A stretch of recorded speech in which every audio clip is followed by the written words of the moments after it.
ప్రశాంత్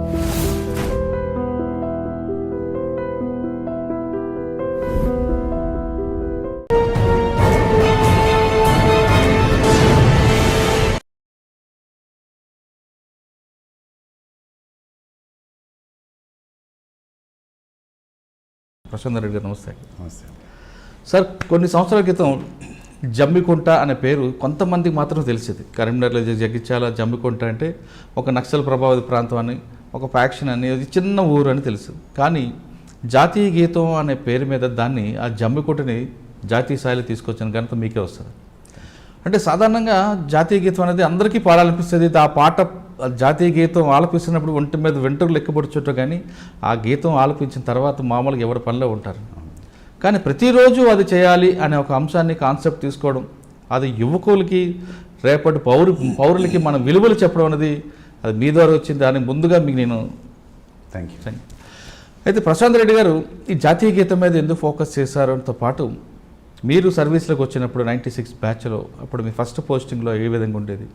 అప్పుడు అన్నలకి పోలీసుకి మధ్యన ఒక వార్ నడిచేది. ఆ వార్లో గ్రామ ప్రజలు చాలా ఇబ్బంది పడేవారు. దాంతో పోలీసులు అంటేనే వాళ్ళకు ఒక విరక్తి, వాళ్ళు చూస్తే భయం అన్నది వచ్చింది. అటువంటి సిచ్యువేషన్ ఉన్నప్పుడు యాజ్ ఏ ఎస్ఐగా వెళ్ళినప్పుడు మీకు ఆ సిచ్యువేషన్ ఎలా హ్యాండిల్ చేశారు? అక్కడ ప్రజల సహకారం ఏ విధంగా వచ్చింది?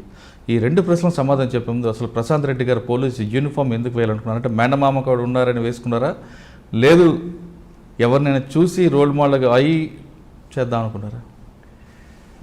నమస్తే అండి. ఫస్ట్ ఆఫ్ ఆల్, జాతీయ గీతాన్ని ఒక చోట నేను ప్రారంభించినందుకు ఇంతగా ఆదరణ, ఇంతగా గుర్తింపు, ఇంత అభినందన చెప్తారని చెప్పేసి నేను ఆశ్చర్యపోనక్కర్లేదు. ఎందుకంటే ఇది ప్రతి పౌరుడు ప్రతిరోజు, ప్రతినిత్యం, ప్రతి ఇంట్లో వారి వారి విశ్వాసాలకు అనుగుణంగా నమ్మకం ఉన్న వారి దేవుణ్ణి స్మరించుకోవడం, అది మతాలకు అతీతంగా, కులాలకు అతీతంగా వారి వారికి ఇష్టమైన దేవుణ్ణి పూజించుకోవడం సహజం. మరి మన అందరము భారతదేశం అనే మన దేశాన్ని, దీని భారతమాతగా మనం భావిస్తూ మన అమ్మ అని అనుకుంటున్నాం. ఈ భారతదేశాన్ని, ఈ భారతావనిని, భారతమాతని ఉక్కు సంఖ్యలోకి వెళ్ళి తీసుకురావడం కోసం, రిలీజ్ చేయడం కోసం 1947 కంటే ముందు దాదాపు 1857 రివోల్ట్ నుండి, సిపాయిల తిరుగుబాటప్పటి నుండి 1947 వరకు పోరాట యోధులు, స్వాతంత్ర సమర యోధులు అందరూ వాళ్ళ అణువు కూడా దేశం దేశం దేశం, మా తల్లి మా తల్లి అనే ఫీలింగ్ ఉండేది. ప్రతిరోజు వాళ్ళు స్మరించేవారు. అటువంటిది ఇప్పుడు ఒక 52 సెకండ్ల నిడివి గల జాతీయ గీతాన్ని ప్రతిరోజు ఆలాపించడం అనేది ప్రతి మనిషిలో ఉండాలని ఒక ఆలోచన నాకు, నేను చదువుకుంటున్నప్పుడు, ఎస్పెషల్లీ పీజీ చేస్తున్నప్పుడు నాకు నా లోపల ఉద్భవించింది. అయితే దానికంటే మీరు అన్నట్టుగా నేను ఈ డిపార్ట్మెంట్లోకి 1996లో వచ్చాను. దీనికి నాకు ఇన్స్పిరేషన్ అంటూ రావాలని కాకుండా, నేను ఉస్మానియా యూనివర్సిటీలో నేను అప్పుడు పీజీ చేశాను పబ్లిక్ అడ్మినిస్ట్రేషన్లో. దేర్ ఆఫ్టర్ నేను కమ్యూనికేషన్ జర్నలిజం బ్యాచిలర్ కోర్స్ చేశాను ఉస్మానియాలో ఆర్ట్స్ కాలేజ్లో. చేసిన తర్వాత అక్కడ ఫ్రెండ్స్ అందరూ, అప్పుడు ఉన్న నోటిఫికేషన్లు ఏంటంటే బీఈడీలు కొందరు రాస్తుంటారు, సబ్ ఇన్స్పెక్టర్స్ కొందరు రాస్తున్నారు, గ్రూప్ 1 నోటిఫికేషన్స్ వస్తుంటాయి. అప్పుడు అందరూ రాస్తుంటారు, అటు అపియర్ అవుతున్నారు. ఎదురుగా గ్రౌండ్ ఉంది, మేము ఓల్డ్ పీజీ హాస్టల్ ఉండేది, భగీరథి హాస్టల్ ఉంటుంది, దాని ఎదురు గ్రౌండ్. వెళ్తుంటే ప్రశాంత్ నువ్వు రా అంటే, నా వయసు అప్పుడు 22 ఇయర్స్. 22 ఇయర్స్లో ఇప్పుడున్నంత అవేర్నెస్ అప్పుడు లేదు. 25 సంవత్సరాల కింద 22 ఏళ్ళ కుర్రాడు ఎలా ఉంటాడో మీరు ఆలోచించవచ్చు, ఎలా ఉంటుందో అతని మానసిక స్థితి. నేను వచ్చిన నా నేపథ్యం అంతా గ్రామీణ నేపథ్యం, నాకు పెద్దగా ఏం తెలియదు. సో అక్కడికి అందరు వెళ్తుంటే నేను వెళ్ళాను. ఫిజికల్ టెస్ట్ ప్రాక్టీస్ చేస్తూ నాకు అది వచ్చింది, ఫిజికల్ ప్రాక్టీస్ చేస్తుంటే. ఆ తర్వాత వాళ్ళతో పాటు ఎగ్జామ్కి వెళ్ళాను. ఎగ్జామ్ నాకు అది పెద్ద కష్టం అనిపించలేదు. రీజన్ ఏంటంటే, నేను గ్రాడ్యుయేషన్ చేస్తున్న సమయంలో నా మనసులో ఏముండే అంటే, నాకు సివిల్ సర్వీసెస్ అపియర్ కావాలని, ఒక అడ్మినిస్ట్రేటర్ కావాలని, ఎస్పెషల్లీ ఐఏఎస్ ఆఫీసర్ కావాలని ఒక కోరిక ఉండేది. అప్పుడు చిన్నప్పుడే నేను వచ్చిరాని ఇంగ్లీష్తోనే నేను కాంపిటీషన్ సక్సెస్ రివ్యూ అనే మ్యాగజైన్ తీసుకొని, అందులో ఐఏఎస్ టాపర్ ఇంటర్వ్యూ ఉంటుంది ఒక 2 పేజీలు, అది చదివేవాడిని. అది మెల్లిమెల్లిగా అర్థం చేసుకునేవాడిని. అప్పుడే హిందూ పేపర్ తెప్పించుకొని వాళ్ళు చెప్పేది అందులో అది చదివేవాడిని. అట్లా నేను అది గ్రాడ్యుయేషన్ అయిపోయింది, పీజీకి వచ్చిన, జర్నలిజం అయిపోయిన తర్వాత ఫ్రెండ్స్ అందరూ పోతుంటే నేను వెళ్ళాను తప్ప నాకు ఉద్దేశం అంటూ ఒక స్ట్రాటజీ అంటూ లేదండి సబ్ ఇన్స్పెక్టర్ జాయిన్ అవ్వడం. ఎందుకంటే నేను మధ్యన ఒకసారి జాయిన్ అయిన ఒక 2 years తర్వాత మళ్ళీ నేను లీవ్ అప్లై చేసి మళ్ళీ నేను సివిల్ సర్వీసెస్ అప్లై చేద్దామని చెప్పేసి మళ్ళీ హైదరాబాద్కి వచ్చి మళ్ళీ కొన్ని కారణాలలో మళ్ళీ రిటర్న్ అవ్వాల్సి వచ్చిందండి. సో నాకంటూ ఒక ప్రత్యేకమైన స్ట్రాటజీ ప్లాన్ అంటూ లేదండి for becoming sub inspector to be in the department. తర్వాత వెళ్ళానండి, ఉద్యోగంకి వెళ్ళిన తర్వాత ట్రైనింగ్ అయిపోయిన తర్వాత నాకు ఫస్ట్ ప్రొబేషనరీ ఎస్ఐగా నాకు హుస్నాబాద్లో పోస్టింగ్ ఇచ్చారండి. మీరు హుస్నాబాద్కి వెళ్ళకముందు ట్రైనింగ్ అయిన తర్వాత ఒక్కసారి మీ కుటుంబ నేపథ్యం చెప్పండి. నాన్నగారు, అమ్మగారు వాళ్ళు ఏం చేసేవారు? మా నాన్న వ్యవసాయదారుడు. మీది ఎక్కడండి సొంత? మాది శనిగరం అండి, కమలాపూర్ మండలం శనిగరం. ప్రస్తుతం వరంగల్ అర్బన్ జిల్లాకు వస్తుంది, ఇంతకుముందు కరీంనగర్లో ఉండేది. తర్వాత మా నాన్న వ్యవసాయం, తర్వాత మేము 3 అన్నదమ్ములం, నేను పెద్దవాడిని, ఇంకిద్దరు ఉన్నారు, హనంకొండలో ఉన్నారు, ఒకరు హైదరాబాద్లో ఉన్నారు. మా అంతా వ్యవసాయదారిత కుటుంబం అండి మాది. నేను చదవడం మాత్రం నేను ఎక్కువగా ఊర్లో లేనండి, నేటివ్ ప్లేస్లో ఎప్పుడు లేనండి. నేను అంతా మా మేనత్త వారి దగ్గర, తర్వాత తాతయ్య వాళ్ళ దగ్గర, అమ్మమ్మ వారి దగ్గర అక్కడే పెరుగుతూ వచ్చానండి. సో గ్రాడ్యుయేషన్కి హనంకొండకు వచ్చాను, ఇంటర్మీడియట్ గ్రాడ్యుయేషన్ హనంకొండ చేశానండి. తర్వాత ఉస్మానియాకి వచ్చానండి. హనుమకొండ, వరంగల్ ఆ ప్రాంతంలో ఉన్న వాళ్ళకి ఎక్కువగా అన్నలతో సంబంధాలు, ఆర్ఎస్ఓతో సంబంధాలు, రాడికల్స్ యూనిట్తో సంబంధాలు ఉంటాయి. మీరు ఆ బ్యాక్గ్రౌండా? లేదండి, ఏంటంటే నేను మా అమ్మమ్మ గారు ఊరైతే ఉంది చిట్యాల మండలం, అంటే జయశంకర్ భూపాలపల్లి, అక్కడ చదువుకున్నానండి. నేను 7th వరకు అక్కడ చదువుకున్నాను. తర్వాత వెలిశాల అని ఉంటుందండి, అక్కడ చదువుకున్నాను. అక్కడ చదువుకున్నప్పుడు అక్కడ నుండి ఆ ఏరియా నుండి కొంతమంది నక్సలిజంలోకి వచ్చారు అండి, మావోయిస్ట్ పార్టీ. అప్పుడు Naxal CPIML, PWG people's for గ్రూప్లోకి వచ్చారు. వెళ్ళారని చెప్పి తెలుసు, కానీ నేను అంత చదువుకున్నప్పుడు నేను కొంచెం, ఎందుకంటే నాకు బేసిక్ ఏంటంటే ఊరి నేపథ్యం ఉన్న నాకు వాళ్ళు వెళ్ళారట దళంలోకి, వీళ్ళు వెళ్ళారట దళంలోకి అని చెప్పేసి నేను వినేవాడిని. సో తెలిసింది అన్నలు వెళ్తున్నారు, ఎందుకు వెళ్తున్నారు, ఏ పనికి వెళ్తున్నారు, అన్నల పట్ల ప్రజల అప్రోచ్ ఎలా ఉందనే విషయం నాకు కొద్దిగా అప్పుడే నాకు కొంత తెలుసండి. కానీ తెలుసు, కానీ మీరు అటువైపు వెళ్ళకుండా చదువుకుందామని వచ్చారు. అంతే అండి. రైట్ అండి. ఇప్పుడు హుస్నాబాద్కి వచ్చారు. ఎస్, ఫస్ట్ ప్రొబేషనరీ వచ్చాను. ఓకే, అక్కడ సిచ్యువేషన్ ఏ విధంగా ఉంటుంది? హుస్నాబాద్లో నేను వెళ్ళిన తర్వాత అక్కడ హుస్నాబాద్లో చాలా టఫ్ కండిషన్స్ ఉన్నాయండి. ఎందుకంటే హుస్నాబాద్ సర్కిల్లో హుస్నాబాద్, భీమదేవరపల్లి, ముల్కనూర్ అంటారు, తర్వాత చిగురు మామిడి అని కోహెడ అని ఉంటుందండి. ఆ ఏరియా అంతా హిల్లీ ఏరియా, హిల్లాక్స్ ఉంటాయి. అక్కడ హుస్నాబాద్లో ప్లస్ చిగురు మామిడి, ముల్కనూర్లో అక్కడి వారున్నారు దళాలలో, పీడబ్ల్యూజీలో. తర్వాత అక్కడ మూవ్మెంట్ కూడా ఉండేది. మేము use to go for combing operations అండి, ఫ్రీక్వెంట్గా వెళ్ళే వాళ్ళము ఉందండి. అక్కడ నుండి నాకు అక్కడ నుండి పరిచయం, ఎక్స్పోజర్ అప్పుడే స్టార్ట్ అయిందండి నాకు. అంటే మీరు ఫస్ట్ కోమింగ్ వెళ్ళేటప్పుడు ఫస్ట్ ఎక్స్చేంజ్ ఆఫ్ ఫైర్ ఎక్కడ జరిగిందండి? ఫస్ట్ ఎక్స్చేంజ్ ఆఫ్ ఫైర్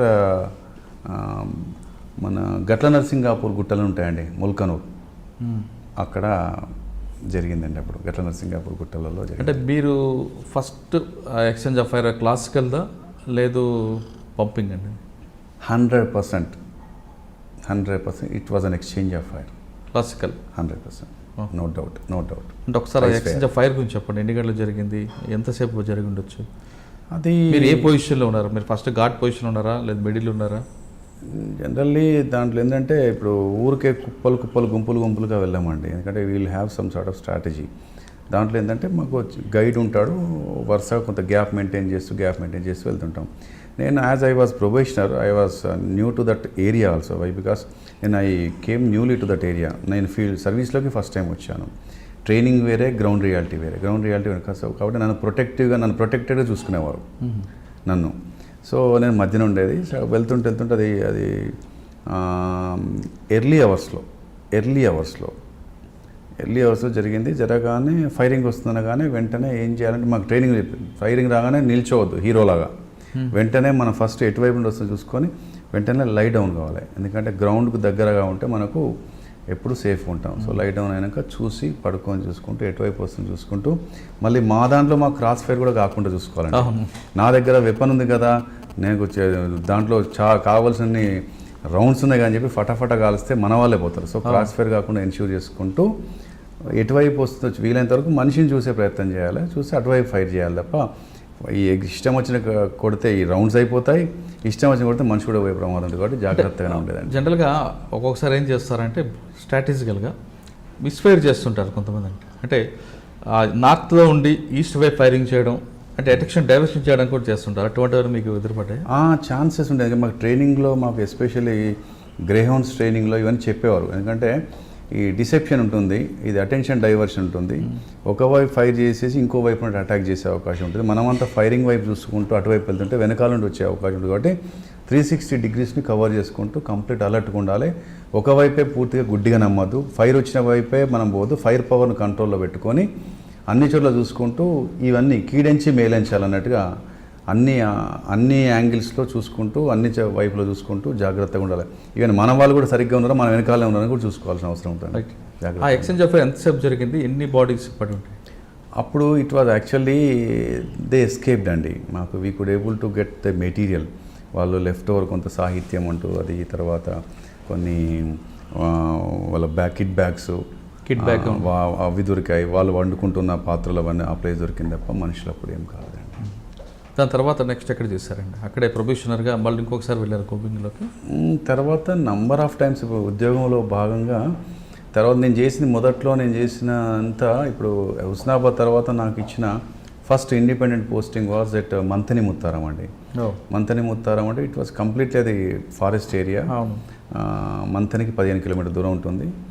అక్కడ ఇచ్చారండి. అక్కడ ఇచ్చిన తర్వాత అక్కడ కూడా ఒక పీక్ స్టేజ్లో ఉంది కదండి. అంతే మొత్తం గోదావరి బెల్ట్ అంతా మేము కొత్తగా వచ్చిన మా అందరికి దాదాపు ఇటువంటివే ఇచ్చారు. ఎందుకంటే we were physically fit and mentally కొంచెం సౌండ్గా ఉన్నాము, పర్ఫెక్ట్ ఉన్నాము, కొత్తగా ఉన్నాం కాబట్టి మంతని ముత్తారం చేశానండి. అయితే మంతని ముత్తారంలో నేను ఎక్కువ రోజు లేనండి. ఎందుకంటే అక్కడ నేను హుస్నాబాద్లో చేసినప్పుడు అక్కడ హుస్నాబాద్లో కంపారిజన్ టు దిస్ వన్ ఇది మంత్రి ముత్తారం చూస్తే అది ప్లేన్ ఏరియా అండి హుస్నాబాద్. అక్కడ అంతా ఈ దేశిని చిన్నమల్లయ్య అని పెద్దలు ఉండేయండి, శాసనసభ్యులు దాదాపు 20,000 వరకు ఆయన చేశారు. సో అక్కడ సిపిఐ కల్చర్ ఉండే, పబ్లిక్ చాలా అవేర్నెస్ ఉండే, చాలా యాక్టివ్ ఉండేది. సో నా మైండ్కు నా మెంటాలిటీకి అక్కడ సూట్ అయిపోయి అక్కడ నేనంటే ఇష్టపడ్డారు జనాలంతా. నేను ముత్తారంకి వెళ్ళినా కూడా అప్పుడు తర్వాత నన్ను ఇక్కడ కావాలని అడిగారు, ప్రజలు అడిగారట. ప్రశాంత్ రెడ్డి కావాలి హుస్నాబాద్కి అని చెప్పి. అక్కడ ఎస్ఐ గారు అప్పుడు లాంగ్ స్టాండింగ్ ఉండే, ఆయన ప్లేస్లు ఇవ్వాలని. సో అదే ఏరియాలో అనేసరికి 3 నెలలు చేసిన నన్ను ఏం చేసినట్టు ప్రశాంత్ రెడ్డి ఇక్కడ అవసరం. ఎందుకంటే ఇక్కడ ఇట్స్ ఏ టిపికల్ ఏరియా చెప్పాలంటే కొంచెం, ఎందుకంటే ఇష్యూస్ కాంప్లికేటెడ్ ఉంటాయి. సో ఐ కెన్ డీల్ అని చెప్పి ఎస్పీ గారు భావించారు. అప్పుడు నాకు వెంటనే హుస్నాబాద్ సర్కిల్ని కోహెడ ఉంటుంది, అది కూడా ఖాళీ అయింది. కోహెడకి ఇచ్చారండి. కోహెడలో 1 year చేశానండి. అప్పుడు ఎవరు ఎస్పీ మీకు? అప్పుడు కోహెడలో ఉన్నప్పుడు నలిన్ ప్రభాత్ ఎస్పీ గారు వచ్చారు. నలిన్ ప్రభాత్ సార్ వచ్చారు. ఓకే. నేను స్టార్టింగ్లో వెళ్ళినప్పుడు అప్పుడు మేము ప్రొబేషనర్గా ఉన్నప్పుడు ఉమేష్ చంద్ర సార్ ఉండేది. అన్ఫార్చునేట్లీ లేరండి, పీస్ నో మోర్. తర్వాత నలిన్ ప్రభాత్ సార్ వచ్చి నలిన్ ప్రభాత్ సార్ పోస్టింగ్ ఇచ్చారు. సో కోహెడ చేసిన తర్వాత ఆఫ్టర్ దట్ ఒక 1 year తర్వాత then I thought of going to Hyderabad again to prepare for civil services. So అప్పుడు నేను సార్ని రిక్వెస్ట్ చేసుకొని ఈఎల్ తీసుకొని హైదరాబాద్కి వచ్చాను. ఒక 4 months తర్వాత మళ్ళీ నేను ఈ ప్రిలిమ్స్ సరిగ్గా కాలేదండి. అప్పుడు నా తమ్ముడికి యాక్సిడెంట్ అయింది, అంత ప్రాబ్లమ్స్ ఉంటే అంత డిస్టర్బ్ అయ్యాను. మళ్ళీ వెళ్ళిన తర్వాత కొయ్యూరు పోస్టింగ్ ఇచ్చారండి. కొయ్యూరు అంటే తాడిచెర్ల మండలం, మల్హార్రావు మండలం అంటారండి. కొయ్యూరులో పోలీస్ స్టేషన్ కాదు, తాడిచెర్లలో దట్ వాజ్ వెరీ వల్నరబుల్ అన్నట్టు. అప్పుడు already that police station was attacked. అదే కొయ్యూరు పోలీస్ స్టేషన్ బ్లాస్టింగ్ పెద్ద ఇష్యూ అయింది కదా అప్పుడు. అంటే కొయ్యూరు మీరు వెళ్ళారు కాబట్టి అప్పటికీ ఒక పబ్లిక్లో పోలీస్ మీద ఒక బ్యాడ్ ఒపీనియన్ ఉందండి. అవునండి, భయపడేవారండి అంత. పోలీస్ అంటే భయం, పోలీసులు అంటే దగ్గర రానికపోవడం, పోలీసు వాళ్ళకి వస్తారంటే ఇల్లు అద్దెకు కూడా ఇవ్వని పరిస్థితులు ఉండేవాడి. ఒక్క నిమిషం అక్కడ మనం ఎవరైనా పిలిచి మాట్లాడుతుంటే వాళ్ళు ఇబ్బందిగా ఫీల్ అయ్యేవారు. అడిగింది క్వశ్చన్కు సమాధానం చెప్పేసి వెళ్దామనే ప్రయత్నం చేసేవారు తప్ప అక్కడ ఆగుదామని ఎక్కడ కూడా. ఆ ఏరియాలో ఫస్ట్ చూసింది అదండి. పిలిచి ఏ ఊరు మీది, ఏం పేరు అంటే పేరు చెప్పడం, ఊరు చెప్పడం, బెదురుగా భయంగా చూడడం, తర్వాత ఇక వెళ్తాను అనే ఇట్లా ఎప్పుడు కాలు ముందుకు వేసుకునేవాడు. ఆ తర్వాత ఆడ పరిస్థితి కంప్లీట్ హోస్టైల్గా ఉండండి మాకు. ఎందువల్ల అండి అప్పుడు? ఎందుకంటే అప్పుడు ఏమైందంటే అండి, ఆ ఏరియా ఇన్యాక్సెసిబుల్ జోన్ చెప్పాలంటే. బియాండ్ మంతిని అంతా ఫారెస్ట్, మీకు తెలుసు అనుకుంటా, కాళేశ్వరం వరకు. ఇప్పుడంతే ఫ్రీ అయింది కానీ అప్పుడు అంతా ఇన్యాక్సెసిబుల్ జోన్. సో వీళ్ళకు మావోయిస్టులకు ఎవరికైనా ఉండాలంటే ఒక షెల్టర్ అవసరం. ఆ షెల్టర్ అనేది ఈ ఫారెస్ట్ ఏరియా అనేది వాళ్ళకి ఎప్పుడూ ఉండాలి. ఆ ఫారెస్ట్ ఏరియా ఉంటుందంటే పబ్లిక్ కూడా ఏ రోడ్లు లేకుండా ఏది లేకుండా తెలివి తక్కువతోనే ఉండి, ఎందుకంటే అవేర్నెస్ లేక, ఎందుకంటే ఇప్పుడు ట్రాన్స్పోర్టేషన్ అనేది లేకపోతే, ఇప్పుడు లైఫ్ లైన్స్ అంటే మనకు కావాల్సిన రోడ్లే, అటు నీళ్లు ఉండాలి, ఇటు రోడ్లు ఉండాలి. రోడ్డు ఉంటే తెలివి ఉంటుంది. అది లేకపోయేసరికి ప్రజలు కొంచెం అమాయకంగా ఉండేది. దానికి తోడు ఇన్యాక్సెసిబుల్ జోను ఏరియా, దానికి తోడు అప్పుడు ఏంటంటే వీళ్ళు ఉండడం కోసం వీళ్ళంతా ఆ ఏరియాలో షెల్టర్ కానీ వీళ్ళ యాక్టివిటీస్ ఉండేది కాబట్టి ప్రజలు కొంచెం ఉండే. వాళ్ళకు ఎప్పుడు ఫ్రీక్వెంట్గా కలిసేది ఎవరంటే అన్నలే. ఎందుకంటే వాగులు దాటి, వంకలు దాటి, సందులలో, చెట్లలో ఎక్కడో చిన్న తండాలలో ఉన్న వాళ్ళను కలిసేది ఎవరంటే వాళ్ళే ఎక్కువ కలిసేది. వాళ్ళందరూ వాళ్ళ ఈ ఇంటి వ్యక్తి ఎవరుంటారో, ఆ ఇంటి అమ్మాయి ఎవరుంటారో, ఆ ఊరి పక్క వీళ్ళందరూ కలిసి ఆడ తిరుగుతుంటారు. అదే ప్రభుత్వ యంత్రాంగం అప్పుడు ఇప్పటిలాగా వెళ్ళే పరిస్థితి లేదు. అప్పుడు దాంతో ఏంటంటే frequent interaction with the people ఎవరితో ఉండేదంటే వారితో ఉండేది. అదే గవర్నమెంట్ సర్వెంట్స్తో కానీ ప్రభుత్వ యంత్రాంగంతో తక్కువ ఎక్స్పోజర్ ఉండేది. దాంతో ఏంటంటే వాళ్ళకి దగ్గర అయిపోయారు. రెండవది అప్పుడున్న పరిస్థితి, అప్పుడు వాళ్ళు ఏంటంటే ఈ ఫ్యూడలిజం అని, తర్వాత భూస్వాములకు వ్యతిరేకంగా ఎక్కువ భూములు ఉన్న వాళ్ళకు అప్పుడు కొన్ని చెప్పండి అకృత్యాలు కూడా కొంతమంది ఉండేది. సో వాళ్ళకు వ్యతిరేకంగా వాళ్ళు పోరాడేసరికి వాళ్ళు మాకు ఆపద్బాంధవులు అని చెప్పేసి వాళ్ళు అన్నలు అనడం మొదలుపెట్టారు. వాళ్ళ దగ్గర అయిపోయారు. మేమనే కాదు, ప్రభుత్వం యంత్రాంగం మొత్తం దూరం ఉండేది అప్పుడు. సో అట్లా దగ్గర ఆ గ్యాప్ని తగ్గించడానికి ఒక ఫ్రెష్ ఎస్ఏగా మీరు ఏం చేశారు? నేను వెళ్ళానండి, కొయ్యూరుకి వెళ్ళాను. 2000లో వెళ్ళాను. కొయ్యూరుకు 2000 వెళ్ళిన తర్వాత చూస్తే అప్పటికే దాని నేపథ్యం చరిత్ర ఏంటంటే, కొయ్యూరు అనేది రోడ్డు పైన కట్టారు. కొయ్యూరు అనే ఒక చిన్న హ్యామ్లెట్లో కట్టారు. యాక్చువల్గా తాడిచెర్ల అనేది హెడ్ క్వార్టర్, పెద్ద విలేజ్ అది కొయ్యూరు నుండి దాదాపు 14-15 కిలోమీటర్లు ఉంటుంది. ఆ తాడిచెర్ల మండలంలో ఒక మల్హారావు గారు అని ఉండేదండి. ఆయన మండలాధ్యక్షుడిగా చేశారు తెలుగుదేశం టైంలో.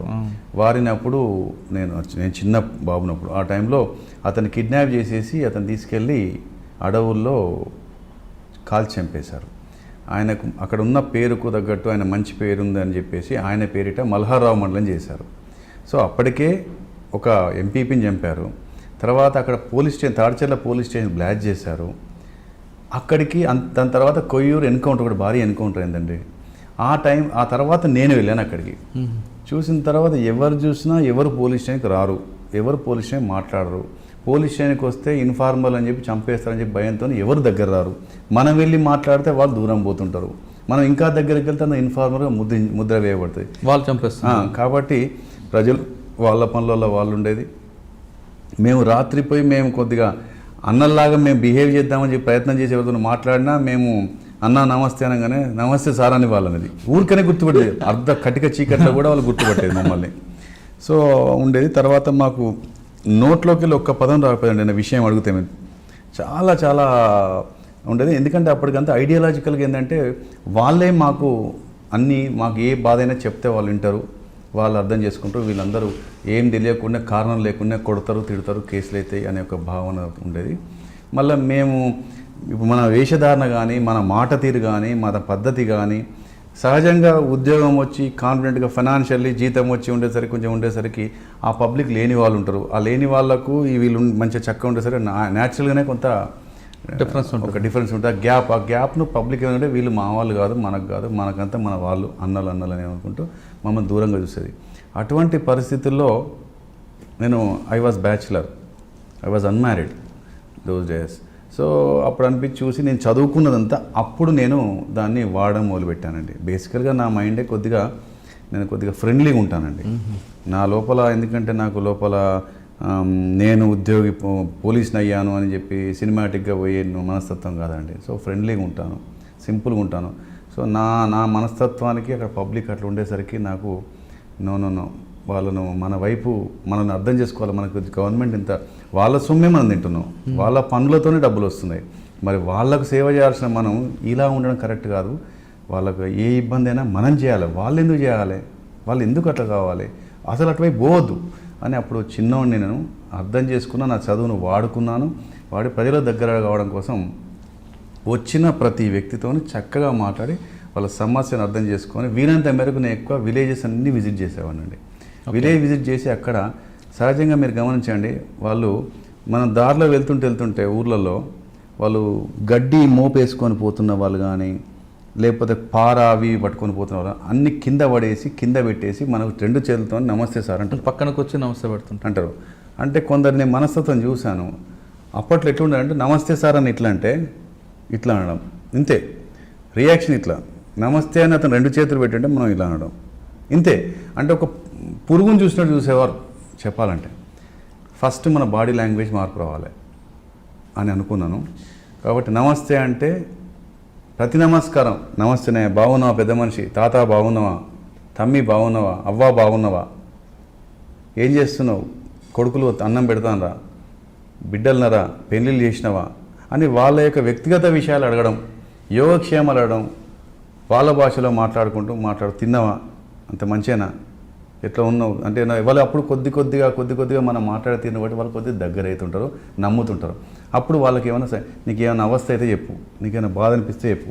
మనం కూడా భాష సిటీలో చదివినాం కదని చెప్పేసి ఊరి వాళ్ళకు దూరంగా ఉండదు. వాళ్ళు ఎలా మాట్లాడుతారో స్థానిక భాషతోనే మాట్లాడుతూ దగ్గర అయితే మనకు కనెక్టివిటీ పెరుగుతుంది. అలా దగ్గర అయిపోవడం, ఏ ఇష్యూ వచ్చినా చేయడం, ఊర్లోనే చేయడం, ఊరికి వెళ్ళడం, వాళ్ళను అరే రారబాబు అనగారు పోలీస్ స్టేషన్కి రమ్మని కాకుండా మనమే వెళ్ళి అక్కడ స్పాట్ మీదకి వెళ్ళి మాట్లాడి అర్ధగంటలో అది చేయాల్సిన అవసరం 2 గంటలు కానీ 3 గంటల టైం అంతా కేటాయించి అదే సందర్భంగా అసలు మనమేంది ప్రభుత్వం ఏంది, ఎన్ని లక్షల కోట్లు పెట్టి ఖర్చు పెడుతుంది, మనం ఎట్లా అర్థం చేసుకుని ఎట్లా వాడుకోవాలి, ప్రభుత్వ పథకాలు ఏందని చెప్పేసి ఒక పోలీస్ అనే కాకుండా ప్రభుత్వంను కంప్లీట్గా అక్కడ చూపించేవాడిని అండి.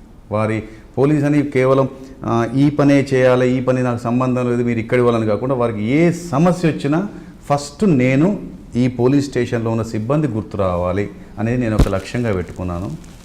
మనస్ఫూర్తిగా చెప్పండి సక్సెస్ అయ్యానండి. అక్కడ దాదాపు 22 మంది యూజీ ఉండేవండి. కొన్ని నేను జీవితంలో నా కెరీర్లోనే కాదు జీవితంలో మర్చిపోయిన కొన్ని మంచి సంఘటనలు ఇప్పటికప్పుడు నేను నెమరేసుకుంటా. I'm very much happy, I'm satisfied with my profession. Koyyuru అక్కడ కొన్ని మంచి అండి. ఒక చక్కటి ఒక ఊర్లోనే ఒక ఇప్పలపల్లి అనే గ్రామంలో ఒకే ఊరు చిన్న ఊరు 6 వ్యక్తులు పీపుల్స్ వార్ గ్రూప్లో జాయిన్ అండర్గ్రౌండ్లో ఉన్నారండి, యూజీ అంటారు. అందులో ఒక మహిళ, మిగతా 5. ఒకే ఊరు నుండి 6 వ్యక్తులు ఓడమైందని ఫస్ట్ నేను వెళ్ళగానే టార్గెట్ మనసులో పెట్టుకున్నాను. అరే ఏంటి అని చెప్పేసి ఆ ఊరికి వెళ్ళాను. అసలు వెళ్ళగానే చాలా వరకు కొంతమంది ఇట్లా మనం పొలంలోకి వెళ్తే కొన్ని పిట్టలు పరిగెత్తుతాయి చూడండి, పక్షులు అక్కడికి ఉన్నాయి, అట్లా కొంతమంది బాత్రూమ్లు దాక్కోవడం, ఎటు దూరం పోవడం, ఎక్కడో దాక్కోవడం ఇట్లా చేస్తున్నారు యువకులు. ఎందుకంటే పోలీసు వస్తే వాడిని పట్టుకపోతున్నదే భయం. ఎందుకంటే ఆల్రెడీ అక్కడ ఊర్లోకి వెళ్ళి 6 వీళ్ళు వెళ్ళారు కాబట్టి ఇంకెవరెవరిని ఏమంటారో, ఎవరెవరిని ఎంత ఇబ్బంది పెడతారో, ఎంత సతాయిస్తారో అనే భయం అనేది ఉంటుంది. కాబట్టి ఆ భయంతో పరిగెత్తేవాళ్ళు. అరే ఏంటి మేము వీళ్ళ కోసం వస్తే వీళ్ళు పరిగెత్తడమేందని చెప్పేసి అప్పుడు ఆలోచించి ఓహో ఈ ఊర్లో ఇంతమంది వెళ్ళారా, అసలు ఏంటి, ఎందుకు వెళ్ళారు, ఇప్పుడు మీరు నన్ను అడుగుతున్నారు నేపథ్యం గురించి. నేను కూడా వాళ్ళు వెళ్ళడానికి నేపథ్యం అసలు ఏంటి అని కొంచెం కూల్గా ఆలోచించి తిడతారు జనరల్ ఏం రా వాడేటి ఆ బూతు మాటలు ర్యాష్గా మాట్లాడడం పక్కన పెట్టేసి అసలు ఏంది అంటే చెప్పారు. ఒక 2 భార్యాభర్తలు చాలా కాల క్రితం వెళ్ళారు. ఇంకా 4 ఆ ఊర్లో ఒక ప్రభుత్వ భూమి ఉంటే ఆ ప్రభుత్వ భూమిని ఆ ఊర్లో ఘోరం అండి. ఆ ఊర్లో స్కూల్ లేదు, ఆ ఊరికి కరెంటు 3 ఫేజ్ కరెంట్, మోటార్ నడవాలంటే 3 ఫేజ్ ఉండాలి, లేదు, ఒక రోడ్ లేదు, అంతా ఎడ్డిగా అంత అనాగరికంగా ఉన్నది వ్యవస్థ. మరి చూస్తేనే బావిలో నీళ్ళు దగ్గరే ఉన్నాయి, భూములు బాగానే ఉన్నాయి, పంటలు లేవు, అందరూ కూలీలకు వేరే ఊర్లకి వెళ్తున్నారు. ఒక నడుచుకుంటూ ఒకసారి వెళ్తుంటే ఒక చిన్న పశువుల పాక అండి. అది పశువుల పాకలు చూసరికి ఎంత సౌండ్ వస్తుంది, పిల్లల సౌండ్ చూసేసరికి ఏంటంటే పశువుల పాకలో ఆ గొర్రెలు ఉంటాయి, అందులో ఎక్కువ ఆడ యాదవ్స్ ఉంటారు ఆ విలేజ్లో. చూసేసరికి ఆ పశువుల పాకలో గొర్రెలు రాత్రంతా గొర్రెలు ఉంటాయండి. ఆ గొర్రెలను ఉన్నంతసేపు వాళ్ళ మలమూత్రాలు ఉంటాయండి. పొద్దున తీసేసినాక ఎక్కడైతే డ్రై ఏరియా ఉంటుందో డ్రై ఏరియా మీద తట్టు సంచి తీసుకపోయి దాన్ని వేసుకొని కూర్చొని ఒక టీచర్ చెప్తుంటే వీళ్ళంతా వింటున్నారు, వాళ్ళు చెప్పింది మాట్లాడుతున్నారు. చూసి ఇదేంటంటే ఇదే మా స్కూల్ సార్ అన్నారు. చాలా చలించిపోయాను. ఏంది అంటే ఇక్కడ స్కూలే లేదు, ఇవాళ పరిస్థితి ఇది. అంతలో ఈ 4 వెళ్ళిన నేపథ్యం చూసుకుంటే కూడా ఒక ప్రభుత్వ భూమిని ఒక వ్యక్తి ఆక్రమించుకొని తన సొంతాన్ని వాడుకుంటాడు. ఆ ప్రభుత్వ భూమిని కనుక మనం ప్రభుత్వ భూమిగా తీసుకుంటే దాంట్లో ఒక మంచి ఒక బిల్డింగ్ ముందు స్కూల్ కట్టుకోవచ్చు అనే ఒక ఆలోచన ఈ 4 యువకులకు వచ్చింది. వచ్చి ఏం చేశారంటే అప్పుడు అతన్ని అడుగుతుంటే అతను దళాన్ని కలిసాయట ముందు, ఇట్లా నన్ను 4 సతాయిస్తున్నా చెప్పేసి. అప్పుడు దళం వీళ్ళని పిలిపించింది. వీళ్ళు 4 అటు వెళ్ళారు. అప్పుడు నలుగురు వీళ్ళు దళం దగ్గరికి వెళ్ళేసరికి ఆ ఫస్ట్ వ్యక్తి ఏం చేశాడు, నలుగురు దళానికి కలవడానికి పోయారని చెప్పేసి మళ్ళీ పోలీస్కి చెప్పాడు. చూడండి, ఫస్ట్ అప్రోచ్ అయింది అతనే, దళం పిలిచేసరికి వీళ్ళు పోయారు, ఇతను పోయి పోలీస్కి చెప్పాడు. డబుల్ గేమ్ ఆడు. అప్పుడు పోలీస్ సహజంగా వచ్చి ఏం చేస్తారు, మీ ఈ ఫలానా ఊళ్ళో నలుగురు వెళ్ళారట, వాళ్ళను ఏంటని వాళ్ళ కుటుంబంలో తల్లి తండ్రి ఎవరుంటే వాళ్ళను కొంచెం ఇబ్బంది పెట్టడం అనేది సహజంగా ఒకప్పుడు జరిగేది. అలానే జరుగుతుందని చెప్పేసి భావించిన టైంలో నేను వెళ్ళాను. అప్పుడు నేను చూసేసి ఏం చేశానంటే, అరే దళాన్ని కలిసిందా అని చెప్పి, ఏంటంటే ఇది తెలిసిన విషయం. నేను అప్పుడు వాళ్ళ అమ్మ నాన్న దగ్గరికి వెళ్ళి, తెలుసో తెలియకుండా పిల్లలు పోయారు, వాళ్ళు ఎప్పుడైనా రావచ్చు, ఎప్పుడో కలవచ్చు, కలిసి తిట్టకండి కొట్టకండి అనేసరికి ఆ ఒక్క మాటకు వాళ్ళు కంప్లీట్గా వాళ్ళు మారిపోయారు. అని జనరల్గా పోలీసు వచ్చి కొడతారు తిడతారు, ఈయన వచ్చి కొట్టద్దు తిట్టద్దు అని మాకు చెప్తున్నాడు అంటే నేను మంచోడే అనుకున్నారు. అన్నప్పుడు ఈ స్థల సమస్య విని అందరినీ కూర్చోబెట్టి పబ్లిక్ని అంతా కూర్చోబెట్టి ఊరోళ్ళను, ఈ స్థల సమస్య ఇది ప్రభుత్వం, ఈ స్థలాన్ని నేను టేక్ ఓవర్ చేస్తాను, మీ అందరి సాక్షి చెప్తున్నాను. ఈ స్థలాన్ని టేక్ ఓవర్ చేయడమే కాకుండా ఈ స్థలంలో ఈ పశువుల కొట్టంలో చదివే గతి పట్టకుండా ఇక్కడ నేను మీ ఊరికి ఇబ్బంది కాకుండా భారంగా నేను ఇక్కడ స్కూల్ కట్టిస్తాను, ఆ స్కూల్లో మీ పిల్లలు చదువుతారు అని చెప్పేసి మొదలు పెట్టేశానండి. ఇక ఏమనలే, వాళ్ళ గురించి వీళ్ళ గురించి ఏం మాట్లాడలే, పోయిన వాళ్ళ గురించి నా పని నేను మొదలుపెట్టాను. నా కష్టం నేను, నా కష్టాలు కింద మీద నేను ఒక్కడిని, నా జీతం వచ్చి ఏం చేసుకుంటాను, నాకు పెద్ద ఇబ్బంది అనిపించేది. కష్టపడకుండా చిన్న పరిచయాలు ఉండేది, చిన్నగా ఉంటే ఇటుక బట్టి తెస్తే నాకు కొద్దిగా ఒక 500 ఇటుక ఇస్తామంటే ఆయన అడగడమే మహాభాగ్యం అని చెప్పి ఇచ్చేవారు. అలా వారు వీరు సాయం చేస్తుంటే చిన్నగా స్కూల్ కట్టానండి. కడుతున్న క్రమంలో నాకు ఇది గోడలు లేస్తున్నాయి, ఇందులోకి వెళ్ళి ఒక్కొక్కరు బయటకు వస్తున్నారు. వచ్చిన వ్యక్తితో నేను మంచిగా ఉంటూ, నేను ఒక్కనే కాబట్టి నేను క్వార్టర్ తీసుకెళ్ళి అక్కడ ఉంటూ నేను వాడికి ఇంత భోజనం పెట్టి నేను దీన్ని మాట్లాడుతున్నాను, ఇతని ఫీడ్బ్యాక్ మళ్ళీ బయటికి వెళ్ళేది. ఇట్లా ఒక్కొక్కరు మొత్తం వచ్చారండి. 6 వచ్చారు. 6 వచ్చిన తర్వాత స్కూల్ కూడా కంప్లీట్ అయిపోయింది. అప్పుడు ఎస్పీ గారు ఆర్ఎస్ ప్రవీణ్ కుమార్ సార్, ఆయనకి వెళ్ళి చెప్పాను, sir this is the story which happened in some, ఇక్కడ విప్పలపల్లి అయిందండి. అరే ఇంత గొప్పది ఆయన, ఇంత బాగుంది, it's a great success story Prashant, దీన్ని ఒక పని చేద్దాం, let us invite our collector madam. Collector Sumita Dawra madam ఉండేదండి. అప్పుడు కలెక్టర్ అంటే అసలు చాలా, అంటే జిల్లా పెద్దగా ఉండేది, కలెక్టర్ అంత ఇన్యాక్సెసిబుల్ రావడం రేర్. తనని పిలిపిద్దామన్నారు, ఇన్వైట్ చేద్దాం, ఆమెతోనే ప్రారంభోత్సవం చేద్దామన్నారు. అప్పుడు ఎమ్మెల్యే శ్రీధర్ బాబు గారు ఉండేదండి, తర్వాత ఎంపీ సుగుణకుమారి మేడం ఉన్నారు. సో పిలిచేసరికి అసలు ఒకప్పుడు పోలీస్ స్టేషన్కు, నేను చెప్తున్నా, పోలీస్ స్టేషన్కు ఒక రోజులో ఒక 10 మంది కూడా రాకపోయేదండి ఒక స్టేజ్లో. అటువంటిది నా 2 ఏళ్ల కృషితోని అక్కడ స్కూల్ నేను కంప్లీట్ చేసి ఒకరొకరు చుట్టుపక్కల అందరినీ అందరు సరెండర్ కావడం. దాదాపు నాకు 20 మంది సరెండర్ అయ్యారండి. అవుట్ ఆఫ్ 20 people సరెండర్ అయ్యారండి కొయ్యూరు. దాంతో అందరికి దగ్గర అయ్యాను. ఒక్కొక్క ఊర్లో ఒక్కొక్క సమస్య, ఊళ్ళలో ఉన్న బ్యూటీ ఏంటంటే అండి, ఒక్క సమస్య చిన్నది గెట్టు పంచాయతీ నిజాయితీగా చేసిన, ఒక చిన్న ఇల్లు పంచాయతీ నిజాయితీ చేసిన, ఒక కుటుంబంలో సమస్యను నిజాయితీగా పద్ధతిగా చేసిన ఊరంతా చెప్పుకుంటారండి. అదే సిటీలో అది ఉండదండి, ఆ తృప్తి దొరకదండి. కల్చర్ గ్రామం. ఎస్, ఆ కల్చర్లో సార్ వచ్చాడు, ఎస్ఐ గారు వచ్చి చేశారు, ఊరంతా చెప్పుకుంటారు. అంటే ఫ్రీ మార్కెటింగ్, ఫ్రీ పబ్లిసిటీ అనేది మనకు అక్కడ వస్తుంది. కరెక్ట్. అదే ఆ గ్రామీణులు ఉన్న నేపథ్యం అదండి. మీరు అదే ఊరికి వెళ్ళండి, మీకు తెలియని వ్యక్తి వస్తే పలకరిస్తాడు, ఆయనే మీకు మంచినీళ్ళు కూడా ఇస్తాడు. అదే సిటీలో కల్చర్ లేదండి. మురళీధర్ గారు, నేను ముఖస్థుతి కాదు ఇప్పుడు చెప్తానంటే, నేను ఈరోజు మీకు ఇది ఇంటర్వ్యూ అయినాక మీకు వినిపిస్తాను. ఈరోజు ఉదయం నాకు 9:30 ప్రాంతంలో ఒక ఫోన్ వచ్చిందండి. ఫోన్ లేపాను, సార్ నేను సమ్మక్కని అని మాట్లాడాను. నాకు ఇప్పుడు I have that audio recording also. Sammakka అంటే ఎవరమ్మా? నేను సార్ ఇప్పలపల్లి అన్నది వచ్చింది. ఏంటమ్మా అంటే, బాగుండ్రా సార్ పిల్లగాళ్ళు అందరు, అమ్మ బాగుండ్రమ్మా అన్నీ అడిగింది. నేను ఎంతసేపు తనకైనా పని ఉందేమో, ఏమైనా పని కోసం చేసిందేమో నేను అనుకున్నా. కాదు, ప్యూర్లీ నా యోగక్షేమాలు తెలుసుకోవడానికే చేసింది. తృప్తిగా మాట్లాడి ఒకసారి మా ఊరికి రండి మళ్ళీ అని చెప్పేసి పెట్టేసింది. అంటే 20 ఏళ్ళ తర్వాత కూడా కనెక్షన్ అట్లే ఉందంటే, ఆ ఊరికి సేవ చేస్తే మర్చిపోరాం. మళ్ళీ ఇంకోటి అండి, ఊర్లో మనం మనుషుల్ని అందరినీ గుర్తుంచుకుంటాం, ఊరు దాటి వచ్చిన తర్వాత మర్చిపోతాం. కానీ ఊర్లో ఆ మనిషి బ్రతుకున్నంత కాలం మన పేరు ఎప్పటికి ప్రతిరోజు ఏదో సందర్భంలో మన పేరు తీస్తారండి. That is the beauty and that is the greatness of a village అండి.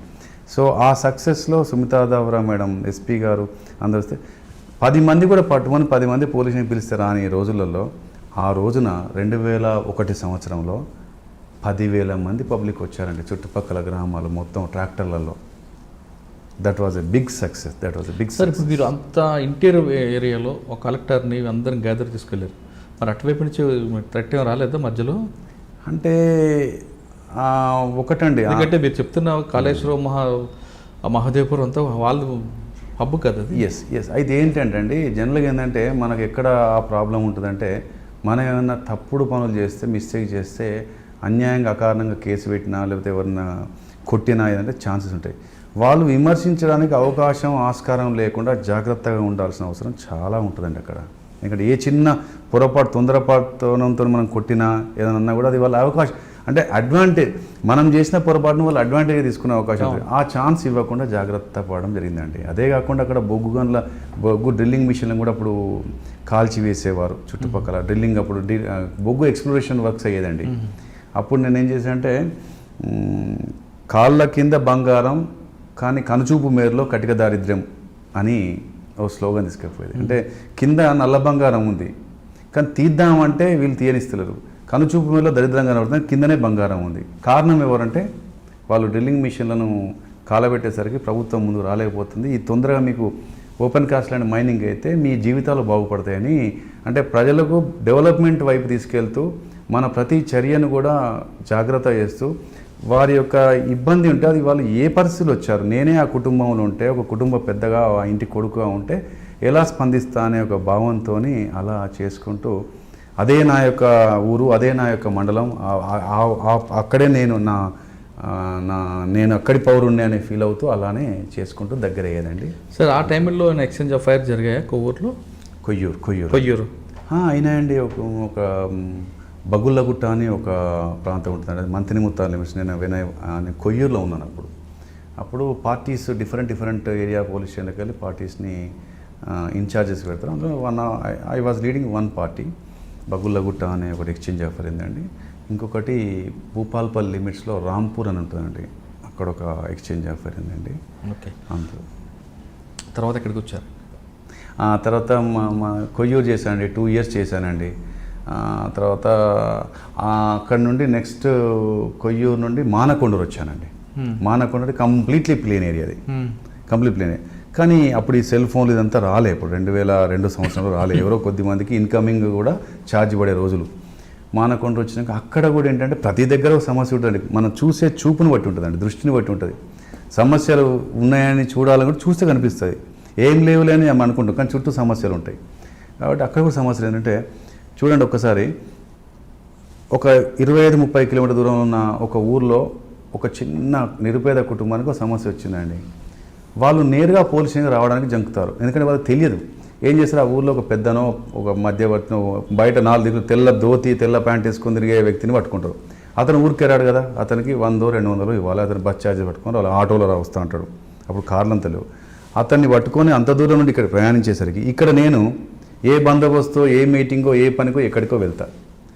నేను వచ్చే వరకు సాయంత్రం వరకు వాళ్ళు వేచి చూడాల్సిందే. ఒకవేళ నేను ఆ రోజు రాకపోవచ్చు, నేను లీవ్లు ఉన్నానా లేకపోతే వేరే డ్యూటీలున్నా వేరే తెలియదు. సో అలా వాళ్ళు ఒక్కరోజు వాళ్ళ డేని వేస్ట్ చేసుకోవడం, పైసలు వేస్ట్ చేసుకోవడం, పని కాకపోవడం, ఇవన్నిటి వల్ల తెలియకుండానే పోలీస్ మీద నెగిటివ్, నా ప్రమేయం ఏం లేకున్నా కూడా నన్ను తిట్టుకునే లేకపోతే నా మీద నిందించే అవకాశం, నా మీద నెగిటివ్ ఇంప్రెషన్ పెట్టుకునే అవకాశం ఉంది. సో ఇలాంటిది కరెక్ట్ కాదు, ఏం చేద్దామని ఆలోచించి ఇటువంటి ఇనాక్సిస్ దూర ప్రాంతాలలో అన్ని చోట్ల గ్రామ పంచాయతీలో లేకపోతే ఏదో ఒక ప్రభుత్వ దవాఖాన చిన్న ఏదైనా ఒక ఫెసిలిటీ ఉంటుంది. అక్కడికి ఏంటంటే ఒక ఫిర్యాదులు సలహాల బాక్స్ పెట్టే అని ఒకటి పెట్టాను. అది దానికి పెట్టాను. ఒక నోటీస్ బోర్డు తెలుగులో రాయించాను, ఇలా బ్లూ కలర్ దాని మీద వైట్ లెటర్స్తో రాయించాను. ప్రజలారా ఎవరికేం ఇబ్బంది అనిపించినా చిన్న కాగితం ముక్క మీద ఏం దొరకకపోతే సిగరెట్ డబ్బా ఓపెన్ చేసి పడేసిన చిట్టి తెల్లగా ఉంటుంది లోపల, దాని 4 గీతలు రాసిన ఇలా పడేయండి. దాని తాళపు చేయి నా దగ్గరే ఉంటుంది, ఎవరు తీయరు. మీ సమస్యకు నేను ఎవ్రీ 2-3 డేస్కి ఒకసారి చూసేసి, అది రహస్యంగా పరిష్కరించాల్సిన సమస్య అయినా మంచిదే, ఎవరిది లేకుండా మీ సమస్యను పరిష్కరిస్తా. మీరు ఇంత దూరం రాకండి. వికలాంగులు, వృద్ధులు, ఆడోళ్ళు వీళ్ళు ఉంటారు, వాళ్లకు చెప్తే అవి అట్లా అన్ని ఊళ్ళల్లో పెట్టానండి. That was a success. అదొక్కడ చేశాను. అంటే ప్రజలకు దగ్గర ఉన్నాడు, దూరం ఉన్నా కూడా మా ఇబ్బందులు లేకుండా చేశాను చెప్పాను. అక్కడ 1 year చేశానండి. అదే టైంలో ఒకసారి అక్కడ ఒక ముంజంపల్లి అనే విలేజ్లో ఒక 120-130 మంది పిల్లలకు సడన్గా వామిటింగ్స్, తర్వాత ఇచ్చింగు, రకరకాల హెడేక్స్ వస్తుంటే వెంటనే అందరినీ ఒక గంట లోపల తరలించాను కరీంనగర్కు. లక్కీలీ ఇన్ టైంలో తరలించినందుకు అందరు సేఫ్ అయ్యారండి. అప్పుడు చంద్రబాబు నాయుడు వెంటనే స్పందించి తెల్లవారి డైరెక్ట్గా స్కూల్కి వచ్చాడు, పిల్లలందరినీ పరామర్శిద్దామని. అప్పుడు చూశాడు, ఎస్పీ గారు ప్రవీణ్ కుమార్ సారే పరిచయం చేశాడు. షబాష్, ఎక్సలెంట్ ప్రజెన్స్ ఆఫ్ మైండ్ అంటే ఇలా ఉండాలి, వెంటనే రియాక్ట్ అయినావు, దేనికోసం చూడలే, ఏది కనపడితే అది వెహికల్తో పంపించావు, అందరిని పంపించావు అని అన్నాడు. It was nice. Thereafter జగిత్యాలకు వెళ్ళానండి. జగిత్యాల్లో 2003 నుండి 6 వరకు చేశాను. It was a town. కానీ జగిత్యాల చుట్టుపక్కల కూడా నక్సలిజం అనేది ఉండేదండి. అక్కడ అది టౌన్ ఏరియా. సో అక్కడ పోలీసింగ్ డిఫరెంట్గా ఉంటుందండి. అక్కడ పోలీసింగ్ ఏంటంటే రెగ్యులర్గా వస్తుంటారు, రకరకాల కాలనీస్ ఉంటాయి, దొంగతనాలు ఎక్కువ ఉంటాయి, కొన్ని మర్డర్స్ అవుతుంటాయి, చీటింగ్ కేసు ఎక్కువ ఉంటాయి, గల్ఫ్ సంబంధించిన విక్టిమ్స్ ఉంటారు, వాళ్ళ నేపథ్యం కూడా ఘోరంగా ఉంటుంది. సో ఆడ డిఫరెంట్ ఇష్యూస్ అండి. అక్కడ కూడా నేను మళ్ళీ ఇంకో కొత్త అవతారం ఎత్తాను. ఇక్కడ ఒక లాగున్నాను, అక్కడ ఒక లాగున్నాను. ఇక్కడ అంతా ఊరి ప్రజలకు, ఇక్కడ పట్టణ ప్రజలకు, మళ్ళీ ఇక్కడ మార్చుకోవాలి నా యొక్క పద్ధతి, నా యొక్క స్వభావం, నా యొక్క ఆలోచన. ఇక్కడ కూడా జగిత్యాల కూడా చక్కగా 3 సంవత్సరాలు చేశానండి. జగిత్యాల తర్వాత మళ్ళీ ఎన్టీపీసీకి వెళ్ళానండి, రామగుండం. జగిత్యాల్లో మీరు చేస్తున్నప్పుడు గల్ఫ్ ఉద్యోగాలు ఇప్పిస్తామంటూ కొంతమంది బ్రోకర్లు మోసాలు చేశారు. అటువంటి వాళ్ళ మీద ఏ కేసులు పెట్టారు? వాళ్ళని ఒకటి ప్రొఫెషనల్స్గా ఉన్న, ఇప్పుడు ఎట్లుంటుందంటే అండి దీంట్లో కొందరు ఏం చేస్తారంటే తను గల్ఫ్కి వెళ్తాడు, వెళ్ళిన తర్వాత కేవలం ఉద్యోగం చేసుకుంటూ ఉండడు, ఇతనే ఏజెంట్గా తయారవుతాడు. అంటే నేను ఒక ఏజెంట్ని పట్టుకొని వెళ్ళాను, ఎలా వెళ్తున్నాను, ఎలా పోతున్న పద్ధతి అంతా తెలుసుకుంటాడు. ఆ ఏజెంట్ తన అంతకుముందు 50,000 లక్ష రూపాయలు ఇచ్చి ఉంటాడు. ఇప్పుడు ఆ ఏజెంట్కి ఎందుకు ఇవ్వడం, నేనే ఆ పని ఏజెంట్ అవతారం ఎత్తా అని చెప్పేసి ఇలా తెలిసిన వాళ్ళు చెప్పేసి అందులో పైసలు తీసుకోవడం ఒక టైపు. కొందరు ప్రొఫెషనల్ ఏజెంట్స్ ఉంటారు. కొంతమంది ముంబైలో ఉంటారు, ఈ ఏజెంట్కి ఏం తెలియదు. ఆ ముంబైలో ఉన్నవాడు ఇక్కడున్న వ్యక్తిని కాంటాక్ట్లో పెట్టుకొని ఇక్కడ వాళ్ళని పంపి 10 మంది 20 మంది పంపిస్తే వీళ్ళు పట్టుకెళ్ళిన తర్వాత అక్కడెక్కడ ఒంటెల్ని కడగడం, ఎడారిలో ఒంటెల్ని తీసుకెళ్ళడం, అది మన మేపడం, అలాంటి పనులు, ఇళ్ళల్లో పనిచేయడం, ఇక్కడ చెప్పడమో రోజీ పిక్చర్ ఇస్తారు. తీరా అక్కడికి వెళ్ళినాక మాత్రం చాలా ఘోరంగా ఉంటుంది. అక్కడ ఇరిగిపోతారు, వాళ్ళ పాస్పోర్ట్లు అందుబాటులో ఉండవు, తీసుకుంటారు. అలాంటి దాంట్లో నిజమైన ప్రొఫెషనల్స్ ఏమంటే వాళ్ళందరికీ మాత్రం వాళ్ళకు సివియర్ యాక్షన్. ఇక మా భాషలో చేసే పనులు, మా భాషలో మేము చెప్పుకుంటూ కేసెస్ రిజిస్టర్ చేస్తూ, ఇంకా కొందరికైతే మరీ అదే హ్యాబిచువేటెడ్గా ఉన్న వాళ్ళ మీద షీట్స్ ఓపెన్ చేశామండి. మిగతాయి కొన్ని కేసులు చేశాము.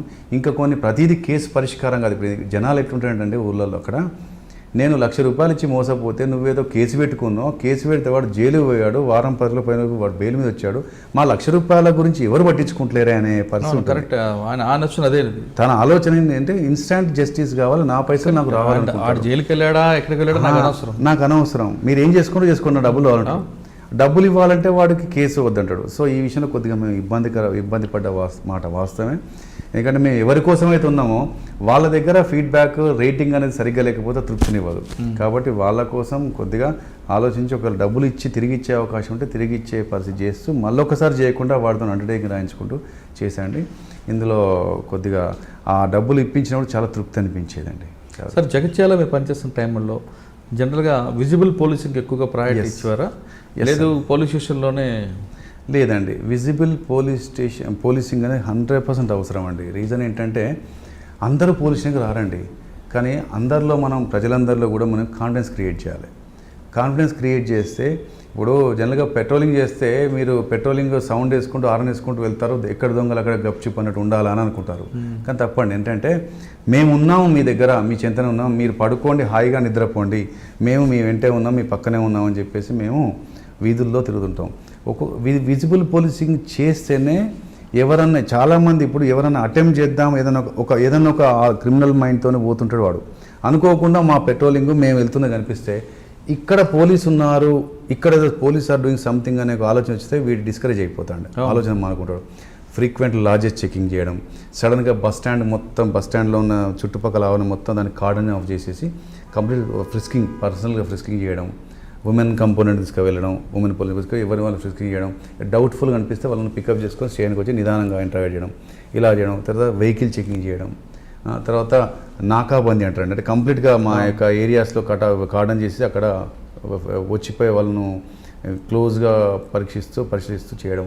ఈ విజిబుల్ పోలీసింగ్ అని ఎంతైతే మనం స్టేషన్లో ఉన్నప్పుడు వచ్చిన బాధితులకు అటెండ్ అవుతామో అంతే లెవెల్లో విజిబుల్ పోలీసింగ్ కంపల్సరీ అవసరం. ఫ్రీక్వెంట్ విలేజ్ విజిట్ చేయడం, కాలనీస్ తిరగడం, నైట్ పూట తిరగడం, తర్వాత కాలనీస్లలో రెగ్యులర్గా మీటింగ్స్ పెట్టడం, అంటే ప్రొటెక్షన్ కోసం యువకులందరినీ ముందు తీసుకురావడం. సమ్ యాక్టివిటీ చేస్తే ఏంటంటే ప్రజల్లో చైతన్యం ఉంటుంది, ప్రజలు కూడా అంత పోలీసే కాదు మేము కూడా చేయాలని వాళ్ళని కూడా ఇన్వాల్వ్ చేయడం. This is nothing but participative management అండి. కలుపుకపోయి చేసుకోవడం కోసం విజిబుల్ పోలీసింగ్ అని అది దాని ఇంపాక్ట్ ఇస్తుందండి. సార్ మీరు జగిత్యాల వచ్చేసరికి ఒక టౌన్ కల్చర్, అక్కడ కల్చర్ వేరే. అవునండి. కొయ్యూరు అవునండి. ఇక్కడ ఎక్కువగా పోలీసింగ్ అనగానే జగిత్యాల గల్ఫ్ ఉద్యోగాలు ఇవన్నీ పక్కన పెడతా ఉంటారు. రెగ్యులర్గా వచ్చేసరికి అమ్మాయిల వేధింపులు, ఈ రౌడీ షీటర్స్, ఈ రెండు కనిపిస్తుంటాయి.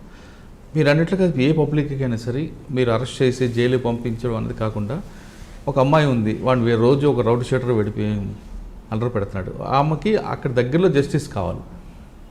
మీరు గతంలో మీ మేనబాబులాగా రోడ్డు మీదే పోలీసింగ్ చూపించేవారా, లేదు వాడిని అరెస్ట్ చేసి కౌన్సిలింగ్ చేసి పేరెంట్స్ ముందు పనులు చూసేసి? లేదండి. ఇప్పుడు అంటే మంత్రాలకు చింతకాయలు రాలవంటారు ఒక సామెత. కొట్టాలని ఏ మనిషికి ఉండదు, ఈ సమాజమే ప్రతిదీ. ఇప్పుడు సమాజాన్ని బట్టే ఉద్యోగైనా ఎవరైనా కూడా మారుతారు. ఇప్పుడు నేను ఒక పర్టికులర్ వాతావరణంలో పెరిగితే నా భాష, నా పద్ధతి, నా ప్రవర్తన కూడా మారుతాయి. అట్లే సమాజంలో మీరు అన్నట్టుగా అమ్మాయిని ఆకతాయిలు ఉంటారు, అమ్మాయిలు వేధించి ఆకతాయిలు ఉంటారు. వాళ్ళని ఎలా కంట్రోల్ చేయాలంటే అమ్మాయి కంప్లైంట్, సపోజ్ టూ టైప్ చెప్తాను. అమ్మాయి కంప్లైంట్ ఇస్తే పోలీస్ స్టేషన్కి వచ్చి ఫోన్ చేస్తే వాళ్ళ నాన్న వచ్చి ఇస్తాడు, నేను కేసు రిజిస్టర్ చేస్తా, 2-3 కాన్స్టేబుల్ వాడు ఎక్కడో తెలుసుకుంటాం, తీసుకొస్తాం, పికప్ చేస్తాం, రిమాండ్ చేస్తాం అని చెప్పి. ఇది చేస్తే ఎంతమంది తెలుస్తుంది అనేది ఒకటి, ఎంతమందికి తెలుస్తుంది. ఇప్పుడు కావాల్సిందంటే I cannot give 100% protection to each and every citizen. Right. నేను ఒక్క దగ్గర శాంపుల్గా చేస్తే అది 100 మందికి తెలియాలి.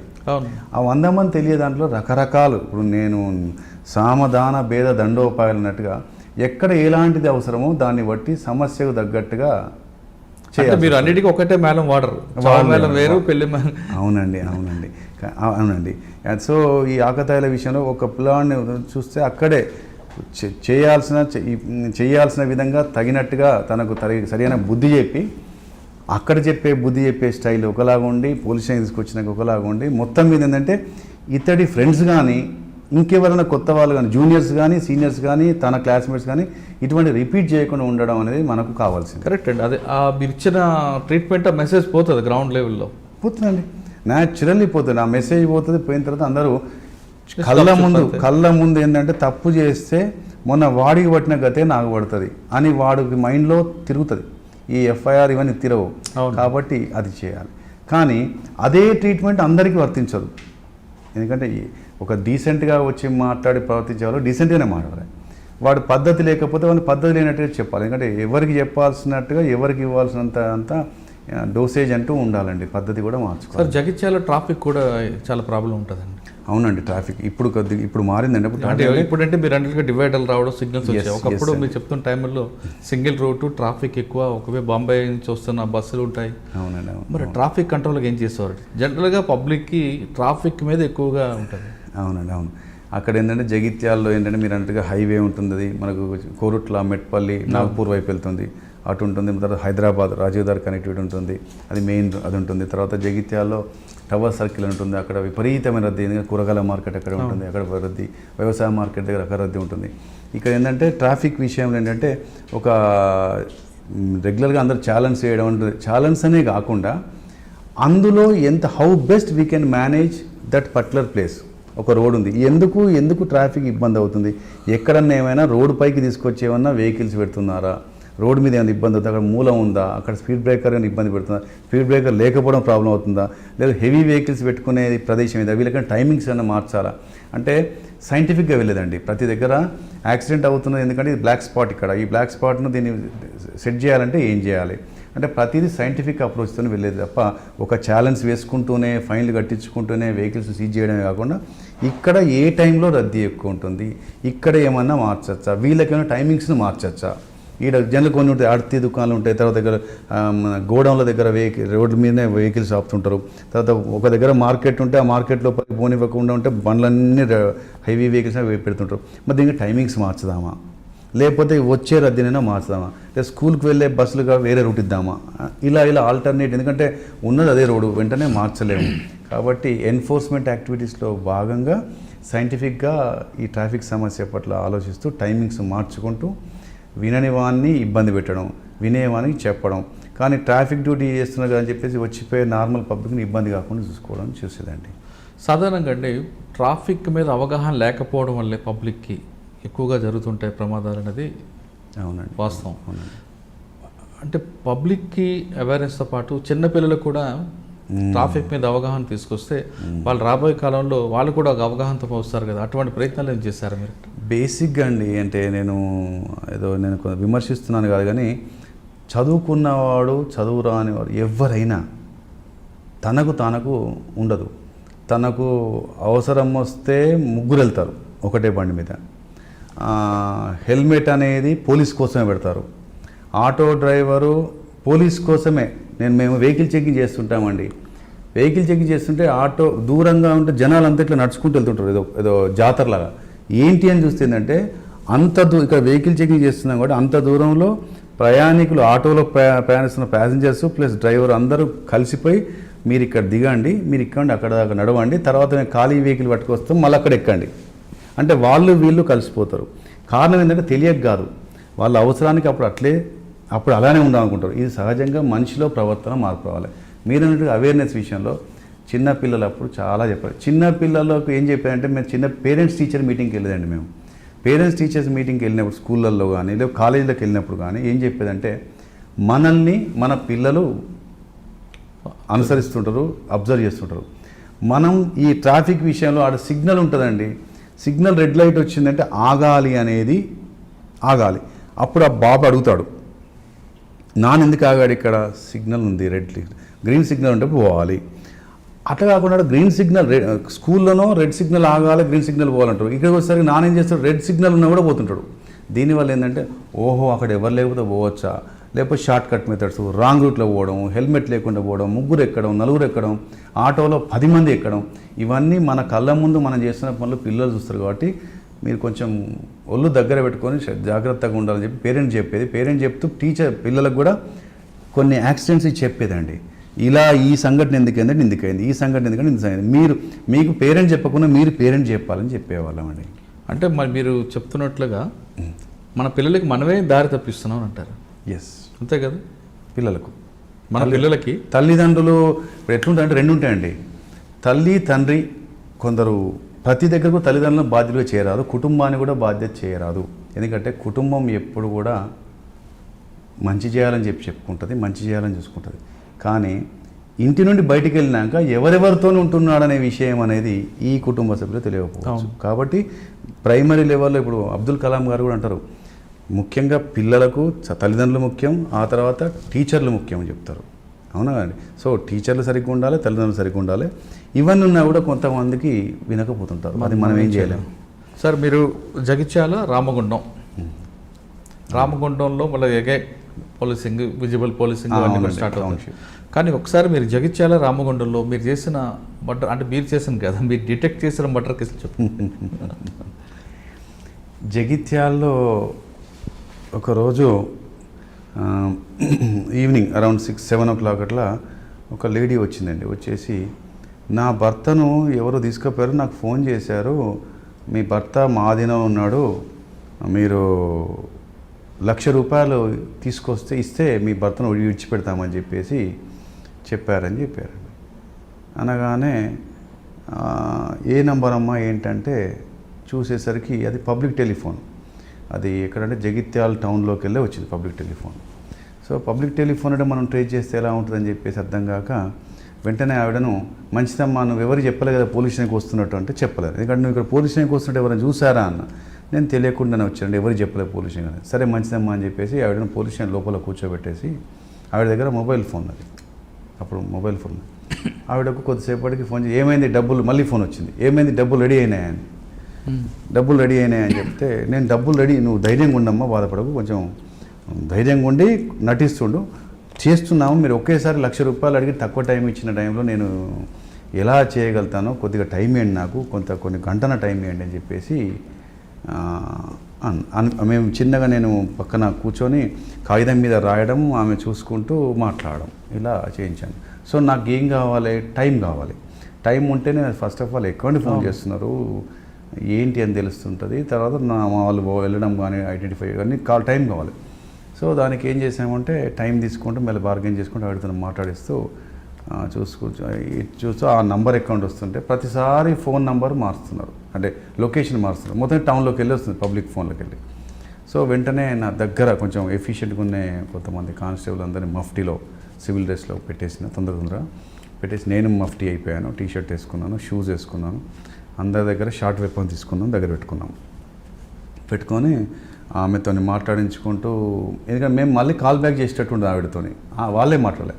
సో ఆ టైం తీసుకున్నాం. తర్వాత అకౌంట్ చేస్తున్నాం అని చెప్పేసి చూసేసరికి ఆ ఫోన్ నంబర్ అదే పనిగా రిపీటెడ్ ఒకటే కాల్ నుండి వస్తుంటే వెంటనే తెలిసిన వాళ్ళని పిలుచుకొని ఈ నంబర్ ఎక్కడ నుండి ఈవినింగ్ పూట, ఇప్పుడు మనకు టెలిఫోన్ ఎక్స్చేంజ్ ఉండగానే అవన్నీ మాకు రాదు ఇన్ఫర్మేషన్, నైట్ అయింది కాబట్టి ఇది ఎక్కడంటే అక్కడ ఉన్న టెలిఫోన్ వల్ల ఈ సార్ ఫలానా దగ్గర అని చెప్పి వాణి కాలేజ్ దగ్గర అని చెప్తే అక్కడికి మన ఇద్దరిని నమ్మకస్తులను పెట్టి పంపించేసి వాళ్ళకి చెప్పాము ఆ ఫోన్ డబ్బాలోకి వెళ్ళి ఎవరు ఫోన్ చేస్తున్నా కూడా గమనిస్తుండండి, దూరంగా ఉండి, మీరు ఎక్స్పోజ్ కావద్దు.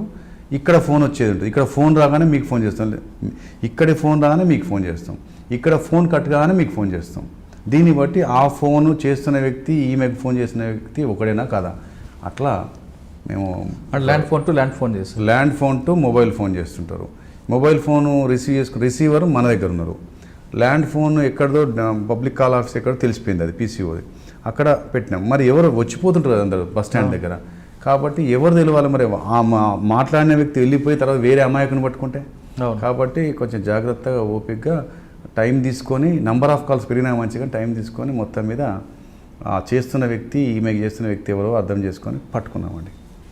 పట్టుకున్న తర్వాత వానికి ఈ పోలీస్ స్టేషన్ తీసుకురాలే, చీకటి కదా, ఓ చోట తీసుకుపోయి మేము మా స్టైల్లో మేము అడిగితే అవును సార్ అలా భర్తను తీసుకుపోయాను, అతను మార్కెట్లో పనిచేస్తాడు, తీసుకెళ్ళాం, అడిగింది నిజమే, మా ఇంకో ఇద్దరు ఫ్రెండ్స్ ఉంటారు వాళ్ళు అని చెప్పేసి అంటే ఎక్కడ అంటే విఆర్కే ఇంజనీరింగ్ కాలేజ్ దగ్గర అని చెప్పారు. విఆర్కే ఇంజనీరింగ్ కాలేజ్ ఉంటుంది. సో వీడితోని వానికి ఫోన్ తీసుకొని మొబైల్ ద్వారా వాడు చెప్తే వాళ్ళు డబ్బులు పట్టుకొస్తున్నారన్నా అన్నారు. ఎట్లా పోవాలి మరి అక్కడికి, ఇక అనుమానించవచ్చు, ఇక ప్రతి ఒక్కరు తప్పు చేసేటోడు ఖచ్చితంగా అనుమానిస్తాడు.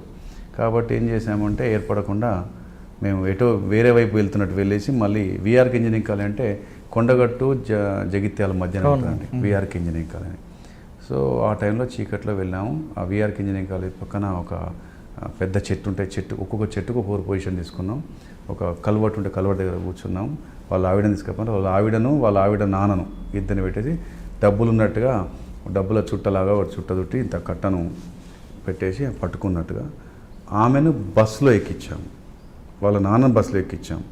తర్వాత మేము ఎట్టి బస్సులో బస్సు వెనకాల జీప్ లాంటిది ఏం పెట్టుకోలేదు, ఆటోలు పెట్టుకున్నాం, 2 ఆటోలు పెట్టుకొని మేము ఫోన్లో కోఆర్డినేట్ చేసుకుంటూ వాళ్ళు కేవలం బస్సులో ఎవరం ఎక్కలే, వాళ్ళిద్దరినే ఎక్కించాం. ఎందుకంటే బస్సులో కూడా ఎక్కేటప్పుడు ఇక్కడ ఎవరైనా అబ్జర్వర్ ఉండొచ్చు అని బస్సులో ఎక్కిచ్చేసి వాళ్ళని ముందు పంపించేసి వాళ్ళ వెనకాల మేము పోతూ బస్సు దిగిన తర్వాత మేము దూరంగా దిగి మేము చెప్పాం ఫలానా దగ్గర కల్వర్ట్ ఉంటుంది, కల్వర్ట్ దాటగానే గేట్ ఉంటుంది, మీరు కల్వర్ట్ మీద కూర్చోండి, మేము మిమ్మల్ని ఐడెంటిఫై చేసుకోవడానికి మాకు ఉండాలి కదా టార్గెట్.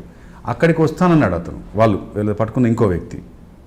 సో ఇతన్ని పట్టుకొని ఇతని ద్వారా అటు కోఆర్డినేట్ చేసి అవే మాట్లాడిస్తూ వాడు వస్తున్నారు, వాళ్ళు బస్సు ఎక్కారని చెప్పి అనిపిస్తూ మాట్లాడిస్తూ అక్కడికి ఫాలో చేసేసి వాళ్ళు బస్సు దిగి కల్వర్ట్ మీద కూర్చున్న చూసి బస్సు దిగినా ఎక్కడన్నా మీరు కొంచెం ప్రిడామినెంట్గా ఉండాలి, మీరు పట్టుకెళ్ళిన బ్యాగ్ పట్టుకొస్తున్నట్టుగా కనిపించాలి వాళ్ళ చేతిలో పెట్టేసి దూరంగా మేము 6 ముగ్గురు ఒక ఆటోలో ఎక్కిన వాళ్ళం వచ్చేసి ఒక ఆటోను ముందు దింపాము, ఒక ఆటోను బస్సు దాటి ఈ మా స్పాట్కు ముందు వెళ్ళిపోయి ఆఫీస్. వాళ్ళు అటు 3 పొజిషన్ తీసుకొని ఇటువైపు మేము 3 పొజిషన్ తీసుకొని చూస్తున్నాం. ఒక 1/2 అవర్ 45 minutes వెయిట్ చేసామండి.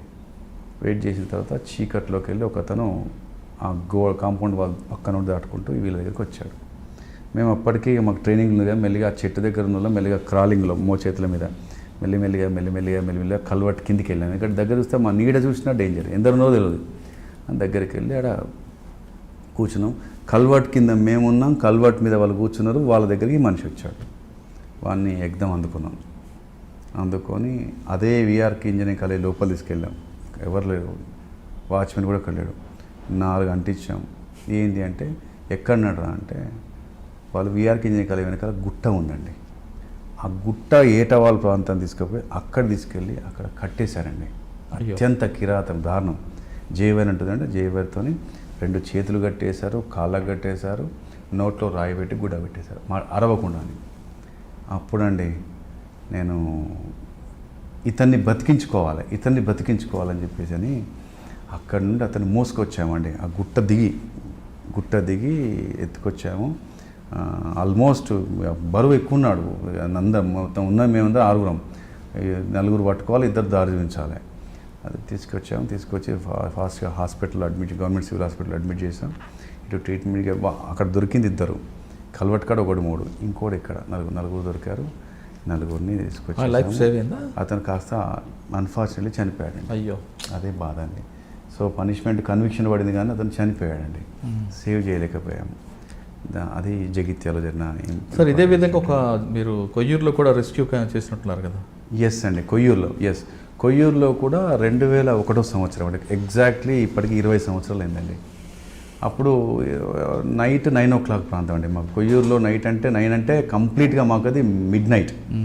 ఆ టైంలో ఎవరో ఆ రోడ్డు పైన వెళ్తున్న వ్యక్తి అక్కడ ఉన్న చిన్నపాటి గుడిసె హోటల్లో మల్లారంలో వాగొడ్డు పక్కన ఒక పిల్లగాడు ఇసుక దిబ్బలో కూరుకుపోయాడు గోతిలో. అతన్ని రెస్క్యూ చేయడం కోసం పబ్లిక్ అంతా పోతున్నారు, కానీ అయితలేదు. పిల్లగాడు బతికిండో చచ్చిపోయిండో తెలియదు మాకు, పరిస్థితి ఘోరంగా ఉందట అని అక్కడ ఎవరో ఓ మాట అనిపోయారట. ఆ విషయాన్ని ఆ హోటల్లో పనిచేసే శ్రీనివాసన్ ఉన్నాడు, అతను వచ్చి చెప్పాడు నైట్. చెప్పగానే ఇప్పుడు అప్పటికే పరిస్థితి అంటే విపరీతమైన ఎక్స్ట్రీమిస్ట్ యాక్టివిటీస్ అవుతున్నాయి, యాంటీ ఎక్స్ట్రీమిస్ట్ యాక్టివిటీస్ అవుతున్నాయి. సో అంత ఈజీగా బయటికి వెళ్ళడం, సడన్గా ఇప్పటిలాగా స్పాట్ మీదకి, క్రైమ్ సీన్ మీదకి వెంటనే నిమిషాలలో క్షణాల్లో వెళ్ళే పద్ధతి లేదండి అప్పుడు. అంబుషన్. ఎస్, బెయిటెడ్ అంబుషన్ అంటారండి మా భాషలో మేము. సో ఏంటంటే ఒక ఇన్సిడెంట్ జరగకున్నా లేకున్నా జరిగిందని చెప్పేసి అక్కడికి పోలీస్ని పిలిపించే ప్రయత్నం చేయడం. ఆ పోలీసు ఆ ఆతృతలో ఆదరబాదల్లో పోలీసు వచ్చే ప్రయత్నంలో అన్నీ మర్చిపోతారు, ప్రికాషన్ తీసుకోవడం. అప్పుడు వాళ్ళని అంబుష్ చేసి ల్యాండ్ మైన్తోనో లేకపోతే అంబుష్ చేసి అటాక్ చేయడం లాంటిది సంఘటనలు కోకోలలో జరుగుతున్న టైం అది. ఆ సమయంలో ఈ ఇన్ఫర్మేషన్ రాగానే ఇప్పుడు పిల్లగాడు ఉన్నాడా పోయాడా అసలు నిజమా కాదా ఫస్ట్ తెలుసుకుందామంటే ఫోన్ లేవు, రాకపోకలు లేవు. అది దట్టమైన అటవీ ప్రాంతంలోకి వెళ్ళాలి. అంతకుముందు అదే ఏరియాలో కొయ్యూరులో ఒకటి సెంట్రల్ కమిటీ మెంబర్స్ ఎన్కౌంటర్ అయిన ప్రదేశం, ఆ ప్రదేశం దాటి వెళ్ళాలి. ఆ టైంలో వైర్లెస్, అప్పుడు మాకు ఫోన్స్ లేవండి, ఓన్లీ వైర్లెస్ సెట్ ఉండేది మాకు. వైర్లెస్ సెట్లోనే చెప్పాలి. వైర్లెస్ సెట్లు ఆఫీసర్ చెప్తే మాకు డిఎస్పీ అప్పుడు ఎక్కడ ఉంటుంటే హైదరాబాద్ గోదావరికని డిఎస్పీ ఉండే.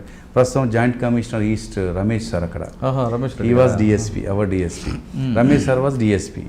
సో చెప్తే ఎట్టి పరిస్థితుల్లో మీకన్నా పిచ్చా, రకరకాల ఇట్లా ఇన్ఫర్మేషన్స్ వస్తాయి, మీరు తొందరపడిపోతే సస్తారు అని చెప్పేసి అంటారు. కాబట్టి అందులో డౌటే లేదు, మనకు పర్మిషన్ రాదు. కానీ నాకు లోపల ఏదో నాకు అప్పుడు ఎంత అంటే నాకు 23 ఏళ్ళు వయసు, 24 ఏళ్ళు. ఇది ఏంటి తెలుసుకుందామంటే ఎవరు అర్థమవుతలేదు, టెన్షన్ పెరుగుతుంది, సచ్చడేమనిపిస్తుంది. అప్పుడు నేను ఒక్కనే, నాకు ఏపీఎస్పీ వాళ్ళే ఫుడ్ పెట్టేవారండి, వాళ్ళందరూ స్టేషన్ ప్రొటెక్షన్ చేసేవాళ్ళు. అందులో యాక్టివ్గా ఉండే పిల్లల్ని కొందరిని ఏరాను. అందరినీ AK-47లు SLRలు పట్టుకోవాలని చెప్పాను. నేను AK-47 తీసుకున్నాను, ఒక పిస్టల్ తీసుకున్నాను. మొత్తం కలిపి మేము 5, 6, 7, 8 మంది మేమండి. నేను నా గన్మెన్ వాళ్ళు 8 మంది. మరి వెళ్ళడం ఎట్లా అని చెప్పి చూసుకొని ఒక నా గన్మెన్కి చెప్పాను, చూసుకుంటుండు ఏదైనా జీప్ వెళ్తే పట్టు, ఏదొచ్చిన వెహికల్ పట్టు. మోస్ట్లీ జీప్ తిరిగే అవకాశం నైట్ పూట, అది మంతిని కాటారం నుండి మంతిని కాటారం పోతుంది. సో వెహికల్ పట్టు అని చెప్పిన. కొంతసేపటికి ఒక లక్కీలీ వెహికల్ వచ్చింది, ఒక జీప్. రాన జీప్ మొత్తం ప్యాసింజర్స్తో సహా పోలీస్ స్టేషన్ లోపల తీసుకురామన్న.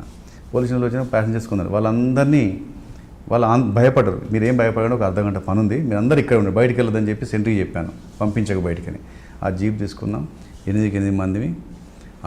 ఇప్పుడు డ్రైవర్ మీద మా ప్రాణాలు ఆధారపడి ఉండదు, డ్రైవర్ ఉండొద్దు, మేమే ఉండాలి, మా ఇష్టం మీద వెళ్తాం, డెసిషన్ మా చేతిలో ఉంటుంది అని తీసుకున్నాం. ముందు వేరే చోటుకు పోయి మళ్ళీ స్ట్రెయిన్ రూట్లో పోతే కూడా డౌటే, కాటారం వైపు వెళ్ళాం ఒక 4-5 కిలోమీటర్లు వెళ్ళి మళ్ళీ డీ రూట్ తీసుకొని మళ్ళీ ఫాస్ట్గా గోతుల రోడ్డు, గుంతలు, బీటీ రోడ్ కాదండి, అంత కచ్చా మెటల్ ఉంది, అక్కడక్కడ గుంతలు ఉంటాయి. స్లోగా అయితే బ్లాస్ట్ అయ్యే అవకాశం ఉంటుంది, స్లోగా అయితే టర్నింగ్ దగ్గర స్లోగా పోతే చనిపోయే ప్రమాదం, ఎందుకంటే మా బ్యాచ్మేట్స్ కూడా చనిపోయారు. సో కాబట్టి స్లో క్రాసింగ్లలో స్లో కావద్దు, గుంతలలో స్లో కావద్దు, జీబు పట్టీలు తిరిగినా మంచిదే కానీ స్పీడ్ తగ్గద్దు అనుకొని వెళ్ళామండి. వెళ్ళేసరికి నిజంగానే రోడ్ దాటుతూ జనాలు కనిపిస్తున్నారు. అక్కడ రోడ్ దగ్గర దిగి ఆ బాగొడ్డుకు పరిగెత్తుకుంటూ వెళ్ళాం. వెళ్ళేసరికి ఒక 20-25 ఫీట్ల గోతి, ఆ గోతిలో పిల్లాడు కూరుకుపోయాడు, ఒక తల కనబడుతుంది. ఎవరి కంట్రోల్ లేదు, పబ్లిక్ అంతా అందరూ గుమిగూడారు. తీస్తూనే ఉన్నారు, మట్టి వస్తలేదు, తీస్తుంటే కూలుతుంది నా కళ్ళ ముందు కూడా. అప్పుడు ఏంటంటే ఆలోచించాను ఒక్క నిమిషం, ఎందుకు ఇట్లా అవుతుందంటే చుట్టూ ఉన్న ప్రజల యొక్క వెయిట్ ఎక్కువ అవుతుంటే ఆ ఒడ్డు అంతా దరి అంటారు, అది కూలుతుంది. ఫస్ట్ ఏం చేయాలి, ఉన్న 4 కానిస్టేబుల్తో మొత్తం 4 దిక్కులు పెట్టి మొత్తం దూరం పెట్టండి. మేము వెళ్ళేటప్పుడు డ్రాగన్ లైట్ పట్టుకుపోయాలండి. డ్రాగన్ లైట్ మంచి ఫోకస్ వస్తుంది లైట్. డ్రాగన్ లైట్ పట్టుకెళ్ళాం, తీసుకెళ్ళి 4 ఉండమని చెప్పాను. ఒక 2 ఎవరన్నా ఏమన్నా జరుగుతుందో అబ్జర్వ్ చేసుకుంటుండండి, మంచి చెడు. ఇంకిద్దరు ఉన్నారు, నా గన్మెన్ ఇంకోతను. నేను చెప్పినట్టు వినండి అని చెప్పిన. ఏం చేయాలంటే మొత్తం ఎవరు రాకండి, అరవకండి, డిస్టర్బ్ అయితే చికాకు అవుతుంది అని చెప్పేసి ఆ పిల్లాడికి వెళ్ళి కిందికి వెళ్ళాను. దిగే పిల్లాడితో మాట్లాడి ధైర్యంగా ఉండు. ఏం పేరు అంటే ఓదలన్నాడు. ఏంది నీకు నువ్వు లేవలేవా అంటే కొంచెం మట్టి తీసింది, లేస్తాడు. ఎందుకంటే నా కాలు బకెట్ ఇరికింది సార్ అన్నాడు. చిన్నపిల్లాడు, అరౌండ్ 13-14 ఇయర్స్ ఉంటాయి, 16-17 ఉంటాయి అనుకుంటా, 17 ఉంటారు. బకెట్ ఇరిగింది సార్ అన్నాడు. లేవస్తలేదు సార్ అన్నాడు. ఒక కాలు బకెట్ ఇరిగి ఒక కాలు బయట ఉంది, లేవలేకపోతున్నాడు. చలో ఏం చేద్దామంటే మెల్లిమెల్లిగా ఇక్కడ ఉన్న వ్యక్తిని ఇక్కడ దాకా ఇసుక తీసినాం. నా కళ్ళ ముందే కూలుతుంది. మళ్ళీ జనం అంతా ఏమంటారు, మా కానిస్టేబుల్ సార్ మీరు కూడా పోతారు సార్, కూలుతున్నారు సార్, వద్దు సార్ లేండి సార్ లేండి. తప్పది, మనం ఇక్కడ దాకా వచ్చినాం. ఇక్కడికి వచ్చినట్టు అతను బతికియాల్సింది, లేపాల్సింది ఏదైనా మంచిది అని చెప్పేసి అన్నాం. ఎట్లా అంటే నాకు లోపల ఆతృత పెరుగుతుంది, ఏమవుతుందో మంచి చేయవద్దు, నేను చెప్పకుండా వచ్చిన, పర్మిషన్ తీసుకోలేదని చెప్పి అట్లాగానే ఆలోచించేసి నేను, అరే బాబు నువ్వు చేతులు పైకి పట్టుకో, నీ చేతిలో నీ కిందికి వెళ్ళి నేను గట్టిగా పట్టుకుంటా, నా కాళ్ళను ఇంకో గన్మెన్ పెట్టుకోవాలి, ఇంకోళ్ళు ఇట్లా ఒక 8-9 మందిని కంప్లీట్ చైన్ లాగా ఒకరి కాళ్ళు పట్టుకోవాలి, అందరు గట్టిగా పట్టుకోవాలి. ఏమైనా చెంపుకుంటే మంచిగా దూడ్చుకోండి, గట్టిగా పట్టుకోవాలని చెప్తే నేను మొత్తం అతన్ని హగ్ చేసుకొని ఇలా పట్టుకున్నాను. మరి జాగ్రత్త, జర్క్లు చేయకండి, నడుము విరుగుతాయి అని చెప్పేసి చైన్ లాగా, హ్యూమన్ చైన్ లాగా చెప్పేసి ఒక్కసారి ఒకే కుదుపులో లేపాలి, సాగదీస్తే మొత్తం స్పైన్ మొత్తం డిస్కులు అన్నీ పోతాయి అని ఒకేసారి చెప్పి గట్టిగా పట్టుకుంటే చలో అని పట్టు ఉంటుందండి. ఒక పాట పాడింది అంత పట్టుకొని గట్టిగా లాగితే నాకు మెల్లిమెల్లిగా జారుతుంది. ఇక్కడ ఆపుకున్నా. అయినా పిల్లాన్ని అట్లే ఆ బకెట్ కాలు అన్నీ పట్టుకొని బైక్ లేపామండి. లేపి వెంటనే బయట తీసేసాం. వెంటనే వాళ్ళు యాదవులు వాళ్ళు ఇట్లా పిల్లాన్ని బయట తీసిన లేదో వాళ్ళు మేకలను గొంతు కోసంలో పడేసారు, అంటే నరదిష్టి అంటారు అండి, కోసేసి బలిస్తాడు కదా దేవుడికి, అది వేసేసారు. ఇక వాళ్ళు చాలా హ్యాపీగా వీలైతే ఇప్పుడు లేట్ చేయకండి, పిల్లవాడు అంత అయిపోద్ది తిన్నాడు, డిహైడ్రేషన్ ఉంది, వెంటనే ఆర్ఎంపీ డాక్టర్ ఊళ్ళో తీసుకుపోయి ఇట్లా చేయండి అని చెప్పేసి ఇప్పుడు నెక్స్ట్ టాస్క్ ఏంది నాది, రిటర్న్ పోవాలి. రావడం ఎంత సమస్య, పోవడం ఇంకా డేంజర్, ఎందుకంటే ఎక్స్పోజ్ మేము ఆల్రెడీ ఇక్కడ ఉన్నాం కదా. ఆ రిటర్న్ ఎట్లా అని చెప్పేసి పోతుంటే నా మైండే మారిందండి. ఇప్పుడు అన్నారు సార్ మరి ఇప్పుడేమన్నా చేసే ప్రమాదం ఉంది, ఎట్లా సార్ మనం పోదామా, ఇక్కడ ఏమైనా ఉందామా, ఇక్కడ ఉండలేము, వెనక పోలేము, ఈడు ఎవరి దగ్గర ఉండలేము, ఏడి పోలేము, ఇంకా టైం బాగుంది తెల్లారాలంటే, బస్సులు రావు, ఎట్లా చలో. ఒకవేళ మన మీదకి అటాక్ చేసినా, మనలో కొందరు చనిపోయినా పబ్లిక్ మాత్రం ఏమనుకుంటారంటే ఒక మనిషిని బ్రతికించడం కోసం వచ్చిన వాళ్ళను నక్సలైట్లు మట్టున పెట్టారు, నక్సలైట్లే తప్పు చేసిండ్రని చెప్పేసి జనం అనుకుంటారు, ఆ పేరు మనకు చాలు అని ఏమైనా కానీ పోదాం పదా అని చెప్పేసి అట్లే వెళ్ళామండి. వెళ్ళిన తర్వాత నైట్ 1-1:30 ఏమైందండి. ఇంటికి స్టేషన్కి వెళ్ళిన తర్వాత తెల్లవారిన తర్వాత డిఎస్ఆర్ అని ఉంటుందండి. ఆ డిఎస్ఆర్ టైంలో ఈ రమేష్ సార్కి చెప్పాను, ఎట్లా అంటే నేను ఎక్స్పెక్ట్ చేసినట్టుగానే తిట్టాడు. ఎట్లా పోయినావు, బుద్ధి ఉందా, వితౌట్ పర్మిషన్ ఎట్లా వెళ్ళాను. సారీ సార్ కానీ అప్పుడు పరిస్థితి అట్లుండే నేను అన్నాక డిఎస్ఆర్లో ఉన్నాడు, తిట్టాడు. తర్వాత అయిపోయింది అంతేగా, తిట్లు పడతాయని ప్రిపేర్ అయినా. తర్వాత ఒక 10 నిమిషాలకు మళ్ళీ నాకు ఫోన్ వచ్చింది, అది సెట్లో వచ్చి మాకు ఒకటి సీక్రెట్ ఛానల్ ఉంటుంది, ఛానల్ 15 అని ఉండేది, ఛానల్ 15 రమ్మన్నాడు సార్ అన్నారు. ఛానల్ 15 అంటే నో వన్ విల్ లిసన్, నేను సార్ అదే Prashant whatever you have done excellent, నిజమే అది రిస్క్ తప్పే, కానీ అది ఆ టైం అట్లది, you did a great thing, you save life అని చెప్పి prime minister life saving medal citation పెట్టుకో వెంటనే నేను అన్నాడు. థ్యాంక్ యూ సార్ అన్నాను. కానీ నాకు అది నచ్చలే పెట్టుకోవడం అంటే, సైటేషన్ నాకు నేను ప్రపోజ్ చేసి నేను ఇంద్రుణ్ణి చంద్రుణ్ణి గొప్పనని ఇదంతా నాకు నచ్చలే, నాకు వద్దులేండి అని అనుకున్నాను.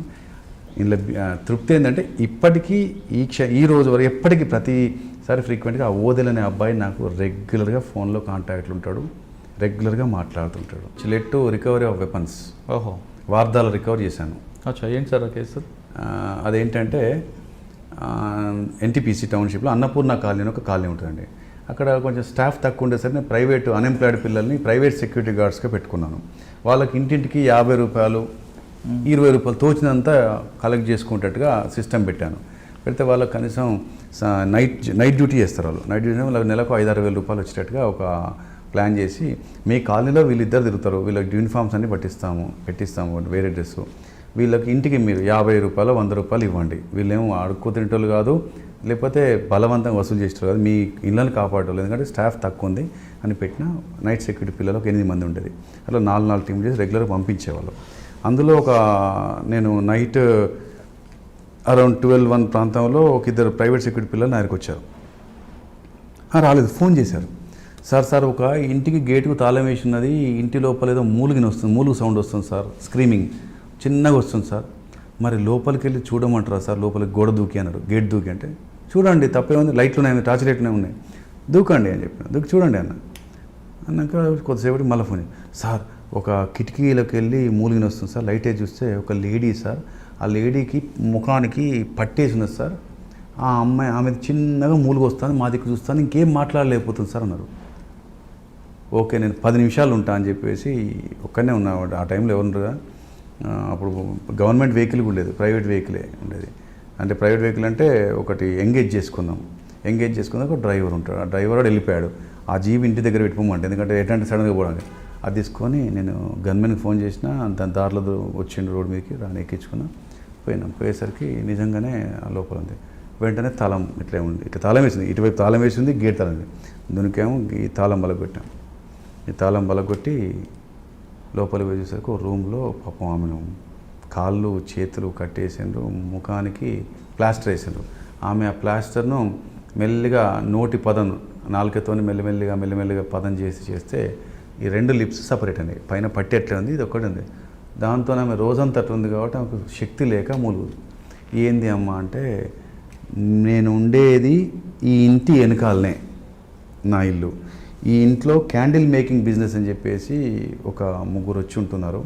వాళ్ళు 2-3 నెలలకు వెళ్ళి క్యాండిల్ తయారు చేసి అమ్ముకుంటారు. వాళ్ళు మాట్లాడుతూ అక్క అనేది, నేను మామూలుగా మాట్లాడేది. ఓ రోజు వచ్చేసి నేను ఇంట్లో ఉంటే ఇంటికి వచ్చి, అక్క తొందరగా పోవాలక్క, బయటికి పోవాలి, కొంచెం ఏమైనా కూర ఉందా, నిన్నడైనా ఇంత కూర, అన్నం వండుకున్నాం కానీ కూర లేదు, నిన్న మిగిలిన కూర ఉందా అని అడిగితే ఉంటుంది కదా మేము కుటుంబం అన్న కానీ చెప్పి నేను తెస్తా అని చెప్పేసి లోపల పోయేసరికి వీళ్ళు లేరు. తెచ్చినా వీళ్ళు ఎటు పోయిన, మరి ఏమైనా అర్జెంట్ ఉంది కావచ్చు చెప్పి అనుకొని నేను నా ఇంటికి వెళ్ళి వాళ్ళ ఇంటికి వెళ్ళగానే నా అమ్మ అంతా లోపల లాక్కొని నన్ను ఇట్లా కట్టేశారు. నాకు ఏమో చేశారో ఏమో ఇంజక్షన్ ఇచ్చిన నొప్పి లేచింది, తర్వాత మత్తు వచ్చింది, లేచి చూసరికి నాకు పట్టీలు వేసినాయి ఇటున్నాయి అని చెప్పాడు. అప్పటికే వాళ్ళ ఆయన మాకు చెప్పలే, ఆయన వాళ్ళ భార్య ఎడపోయింది ఎటైనా పోయిందా అని చెప్పి ఆయన తిరుగుతూనే ఉన్నాడు, టౌన్లలో తిరుగుతున్నాడు. ఈ విషయం ఇదంతా చెప్పిన తర్వాత, ఇది కిరాయి తీసుకున్నారా, ఈ కట్టేసిండ్రా అన్నాక డెఫినెట్గా వాళ్ళు ఇంటికి వస్తారు, కట్టేసిపోయారు, ఖచ్చితంగా వస్తారు అని చెప్పేసి నేను ఏం చేశానంటే, ఇది ఎక్స్పోజ్ కావద్దు, ఎవరికి ఎక్స్పోజ్, ఈవెన్ పోలీస్ స్టేషన్లో కూడా అందరూ తెలియదు, ఇదే ఇంటిని మన షెల్టర్కి తీసుకుందాం అని ఈమెను ఏం చేసిన, వాళ్ళ భర్తతో మాట్లాడి చెప్పేసి ఆమెను పంపించేసిన. ఆమె కనబడదని చెప్పిన, బయట ఎక్స్పోజ్ కావద్దన్న. ఈ ఇంట్లో ఒక 2 పెట్టేశాను. ఎప్పట్లాగానే పగలగొట్టిన తాళం లాంటిది ఇంకో తాళం తెచ్చి సేమ్ తాళం వేసేసి, ఎదురుగా టాండన్ అని ఒక కాంట్రాక్టర్ ఉంటాడు, ఆ కాంట్రాక్టర్ పెద్ద ఇల్లు అది, ఆ ఇంట్లో పైన రూమ్ను అడిగి తీసుకున్నాం, అది ఇటు కనిపించేది, అందులో ఒక 2 పెట్టేసి గమనిస్తున్నాం. ఈమెను అడిగిన దాని ప్రకారంగా వీళ్ళ గ్యాంగ్లో ఒక లేడీ ఉందని చెప్పారు, వీళ్ళ దాంట్లో ఆడ నుండి గమనిస్తున్నారు మనోళ్ళు. 24 గంటలు గమనించాలి, ఒకరు పడుకోవాలా, ఒకరు మెలుకుతూ ఉండాలి, ఎంతసేపు అయినా ఎన్ని రోజులైనా మంచిదే. మీరు అక్కడి నుండి బయటికి వెళ్ళొద్దు, మీరు ఇక్కడి నుండి బయటికి వెళ్ళొద్దు. వీళ్ళకి కావాల్సిన సామాన్లన్నీ ముందే కొనిపించినాను, ఎందుకంటే వంట పాత్ర అన్నీ ఉంటాయి కదా, సామాన్లు ఉన్నాయి, వండుకొని తినడం కదా, పప్పులు ఉన్నాయి, నీళ్ళు ఉన్నాయి, గ్యాస్ ఉంది. 2 రోజులు కానీ 3 రోజులు మీరు తినాలి, ఇల్లే ఉండాలి. మీకు అక్కడ మొత్తం టాండన్ లోపల నుండి మీకు అన్ని సప్లై చేస్తాడు. ఆడ మీరు కదలదు, మీరు ఇక్కడ ఈ ఇంటికి తాళం తీయడం కోసం ఎవరైనా వచ్చే వరకు మీరు ఉండాల్సిన వారం రోజులకైనా ప్రిపేర్ అయ్యండి అని చెప్పాను. చెప్పి మా అప్పుడు నేను ఎస్ఐనే ఇన్స్పెక్టర్ చెప్పాను. తర్వాత సిపి అప్పుడు ఏఎస్పీ ఉండే ఇప్పుడు తరుణ్ జోషి వరంగల్ సిపి వారు అప్పుడు ఈ వాజ్ మై ఏఎస్పీ ఆయనకు చెప్పాను. ఇన్స్పెక్టర్ చెప్పేసి ఇక అబ్జర్వేషన్ పెట్టాను. లక్కీలీ రెండవ రోజే ఒక లేడీ వచ్చింది. ఆమె గేట్ తాళం బలగొట్టగా గేట్ తాళం వచ్చి ఆవిడ దగ్గర ఉంటుంది. ఆమె గేట్ తాళం తీసుకుంది. గేట్ తాళం తీసుకుందంటే నో డౌట్ ఈ ఇంటికి సంబంధించిన వ్యక్తి. ఎట్లా ఏమో చెప్పిందని గేటు తాళం తీసుకొని లోపలికి వచ్చి ఈ ఇంటి ఎంటర్ కాగానే నాకు గేట్ దగ్గర రాని చెప్పాలి. మరి గేట్ తాళం ఆల్రెడీ మీరు పగలగొట్టారు కదా? మేము పగలగొట్టలే, గేట్ది దూకాం, ఇది పగలగొట్టాము, ఇంటిది పగలగొట్టాము, గేట్ది ముట్టుకోలే. ఎందుకంటే గేట్ పగలగొడితే అటుంటే ఫరార్ అయిపోతాం. ఇది పగలగొట్టాము. గేట్ది అంటే ఆమె గేట్ తాళం తీసుకున్నది లోపల. సార్ ఒక లేడీ వచ్చింది సార్ అనగానే అలర్ట్ అయ్యాను. తాళం తీసుకునగానే నేను బయలుదేరాను. ఖతం మీరు గేట్ అనగానే మీరు ఏం చేయండి, ఒక చూస్తుండలో కూడా దిగాలి. అట్లాగే ఈ ఇంట్లోకి అలర్ట్ చేస్తాం, మీరు ఎట్టి పరిస్థితుల్లో యాక్టివిటీస్ మానేయండి, రెడీగా ఉండండి. ఎట్లా తాళం తీయరాదు, పగలగొడతారు, వాళ్ళు ఆమె పగలగొట్టదు, మీరు రెడీగా ఉండండి. ఎట్లా ఇది ఇట్లే ఉంటుంది, మీరు ఇంకో డోర్ తీసుకొని బయటికి వెళ్ళాలి. డోర్కు ఇంకో డోర్ ఉంటుంది కానీ మీరు అట్నుండి రెడీగా ఉండాలి. ఇటు ఉంది మీరు రెడీగా ఉండండి, పారిపోద్దు ఆమె లోపల రాగానే చెప్పాను. ఇంత నేను వెళ్ళాను, ఆమె ఇది గేట్ తీసుకొని ఇది తీసుకుందాం, ఇటు అటు ఇటు ఆమె అనుమానించే కదా, ఎందుకంటే అంత బాగుంది. వెంటనే పట్టుకొని ఆవిడను అట్లే ఇంకో లోపల తీసుకొచ్చి ఇక ఆమెను ప్రాపర్గా కరెక్ట్గా డీల్ చేస్తే చెప్పింది నాకు సంబంధించి ఇది నేను ఇంతకుముందు నేను చెల్మెడ హాస్పిటల్లో ప్రైవేట్ హాస్పిటల్లో అక్కడిక్కడ నేను హెడ్ నర్స్గా చేశాను, స్టాఫ్ నర్స్ చేశాను. నాకు ఇంజెక్షన్స్ ఇవ్వడం తెలుసు, నేను మత్తు ఇంజెక్షన్ ఇచ్చాను. ఈవిడ మత్తు ఇంజెక్షన్ ఇచ్చింది నేనేం చెప్పేసింది. ఇంకొకతను మేము ఇప్పుడు ఉండే భూమినగర్ అని పెద్దపల్లిలో ఉంటారు, అక్కడికి వస్తాడు ఆయన. అతని పేరు శ్రీధర్, కొండపాక శ్రీధర్ అతని పేరు. అతను అని చెప్పేసింది. చెప్పిన తర్వాత వెంటనే ఈవిడని పట్టుకొని ఈ ఎవరైతే విక్టిమ్ ఉందో ఆ అమ్మాయి ఆమెకు సంబంధించిన భర్తకి ఇది మారుతి వ్యాన్ ఉంది, సూపర్ మాకు కరెక్ట్ సరిపోతుంది అనుకున్నాం. మారుతి వ్యాన్ తీసుకొని కొండపాక శ్రీధర్ ఇల్లు చూసాం. లేడప్పుడు అతను లక్షెట్పేట. సో ఇల్లు చూసాము, అన్నీ చూసిన తర్వాత చలో ఇప్పుడు ఈమెకు వాడికి కాంటాక్ట్ ఉంది. తను వస్తున్నా అని చెప్పాడు ఆమెకు. చెప్తే ఈమెతో మాట్లాడి వెంటనే ఇది వ్యాన్ కదా, ఎవరు ఎక్స్పోజ్ కదా, అలా ఆమెను పెట్టుకున్నాం, అందరూ పెట్టుకున్నాం. నేనేం చేశానంటే తెలివిగా పోతున్నాను, గుర్తు ముందు ఉండాలి నాకు అని నేను ఒకటి సర్వైకల్ కాలర్ కొనుక్కున్నా. అది పెట్టుకున్నట్టు నేను రోగిలాగా సర్వైకల్ కాలర్ పెట్టుకొని ఉంటా, ఇట్లా మెడల్ కూర్చుంటా. నేను అన్నీ చూస్తుంటా, ఫోన్లో మాట్లాడుతున్నాను. వెనకాల వీళ్ళు ఉంటారు, మా వాళ్ళు, ఆమె ఉంటుంది. వాడు కొండపాక శ్రీధర్ అంటే వాడు యాజ్ యూజువల్గా వాడు లక్షలు పెట్టుండి వస్తూ మేము ఫోన్ చేస్తాడు. కాస్త ఇద్దరికి ఫ్రెండ్షిప్ ఉంది వీళ్ళిద్దరికి. సో వచ్చేసి bus stand, Peddapalli bus stand దగ్గర హోటల్లో వాడు టిఫిన్ తిన్నాడు. టిఫిన్ తిని వానికి కారు ఉంది, మారుతి 800 కారు. వాడు తిని బయటకు వస్తున్న టైంలో నేను ఎక్కడ బండి ఆపుకొని ఉన్నాను, అందులోనే కూర్చున్నాను. రాగానే టిఫిన్ తిని వాడు బయటకు వచ్చి బయట పాన్ కొనుక్కొని పాన్ తిని వాడు కారులో కూర్చొని డోర్ వేసుకున్న టైంలో నేను ఏదో అవసరం ఉన్నట్టుగా నేను అడుగుతుంటా, ఇటువైపు నుండి లెఫ్ట్ సైడ్ నుండి అడుగుతుంటా. రైట్ సైడ్ నుండి మా గన్మెన్ మావాడు అంటే బయటికి ఎక్స్పోజ్ అవ్వకుండా మావాడు డోర్ తీసుకుంటూ లోపలికి వాడిని నెట్టాలి మధ్యకు. నేను ఇటు మాట్లాడుతూ ఇట్లా అంటుంటాడు. ఆ టైంలో నేను ఇటువైపు ఎక్కుతా, వాడు మధ్యన గేర్ దగ్గర కూర్చుని పెడతాం. మధ్యన గేర్ ఉంటుంది. చలో కామ్గా గన్మెన్ నువ్వు డ్రైవ్ చేసుకుంటా బా, వెనకాల మారుతి వ్యాన్ వస్తుంది అని చెప్పేసి పెద్దపల్లి అవుట్స్గా తీసుకుపోయి వానికి 4 ట్రీట్మెంట్స్ ఇచ్చేసి చెప్పురా ఏం సంగతి అంటే ఈ విషయం కనుక ఇక ఈ లేడీని తీసుకెళ్ళి మళ్ళీ మాకుంది కదా డెన్, ఆ డెన్లో పెట్టేసి ఇతనితో పాటు ఇంకిద్దరు ఉంటారు. అందులో ఒకడు కొడిమ్యాలోడు, అతడిని కరీంనగర్లో మూడో వ్యక్తి తెలవకుండా లిఫ్ట్ చేశాం. ఇంకో వ్యక్తి అతను దక్షిణ ఎక్స్ప్రెస్కి వస్తాడు, మధ్యరాత్రి 1:30 అవుతుంది. వాడిని పెద్దపల్లిలో పికప్ చేసుకున్నాం. 4 పికప్ చేసుకున్నాక విషయం తెలిసింది ఏంటంటే వీళ్ళు గంజాయి సప్లై చేస్తారు. అంతేకాకుండా ఈ అబ్డక్షన్ చేస్తూ బెదిరించి వసూలు చేస్తారు డబ్బులు. విచిత్రం ఏంటంటే నేనున్న నెక్స్ట్ ప్లాన్ వెళ్ళక టాండన్ అనే వ్యక్తిని కూడా కిడ్నాప్ చేసేసి డబ్బులు వసూలు చేద్దాం అనుకున్న ప్లాన్ వెళ్ళదు. సో ఆ లక్కీలి ఆయన ఎస్కేప్ అయిపోయాడు. తర్వాత గంజాయి అటు భూపాల్పల్లి ఏరియాలో అడవి ముత్తానిలో గంజాయి స్మగ్లింగ్ చేస్తారు. ఇది మహారాష్ట్ర పంపుతారు. ఆ మహారాష్ట్ర లింక్తో వాళ్ళకు వెపన్స్ కూడా వాళ్ళకు లింక్ ఉంది. వెపన్స్ కూడా వీళ్ళ దగ్గర నాకు ఒక వెపన్ దొరికి దక్షిణ ఎక్స్ప్రెస్లో వచ్చింది వెపన్ దొరికింది నాకు బ్యాగ్లో. ఆ వెపన్ తీసుకుని ఇంకా వెపన్ సప్లైని పట్టాలని ఆశ పుట్టింది నాకు. వీళ్ళందరినీ తీసుకుపోయి వీళ్ళని అందరినీ అదే ఇంట్లో 4 నుంచిన ఏదైతే ఇంట్లో ఆ అమ్మాయిని కట్టిపెట్టినా అదే ఇంట్లో ఉంచేసి ఆ వ్యక్తిని వీళ్ళు తీసుకొని గంజాయి స్మగ్లింగ్ ఎక్కడ సోర్స్ అక్కడ దొరికి పట్టుకున్నాను. తర్వాత నెక్స్ట్ వీడి ఇన్ఫర్మేషన్ పట్టుకొని ఒకరిని దగ్గర తీసుకుని అతని పేరు రమేష్, అతని దగ్గర తీసుకొని అతన్ని పట్టుకొని వార్దాకి వెళ్ళాము. వార్దాలో ఒక ఇంట్లో ఉండి వాళ్ళు పెట్టే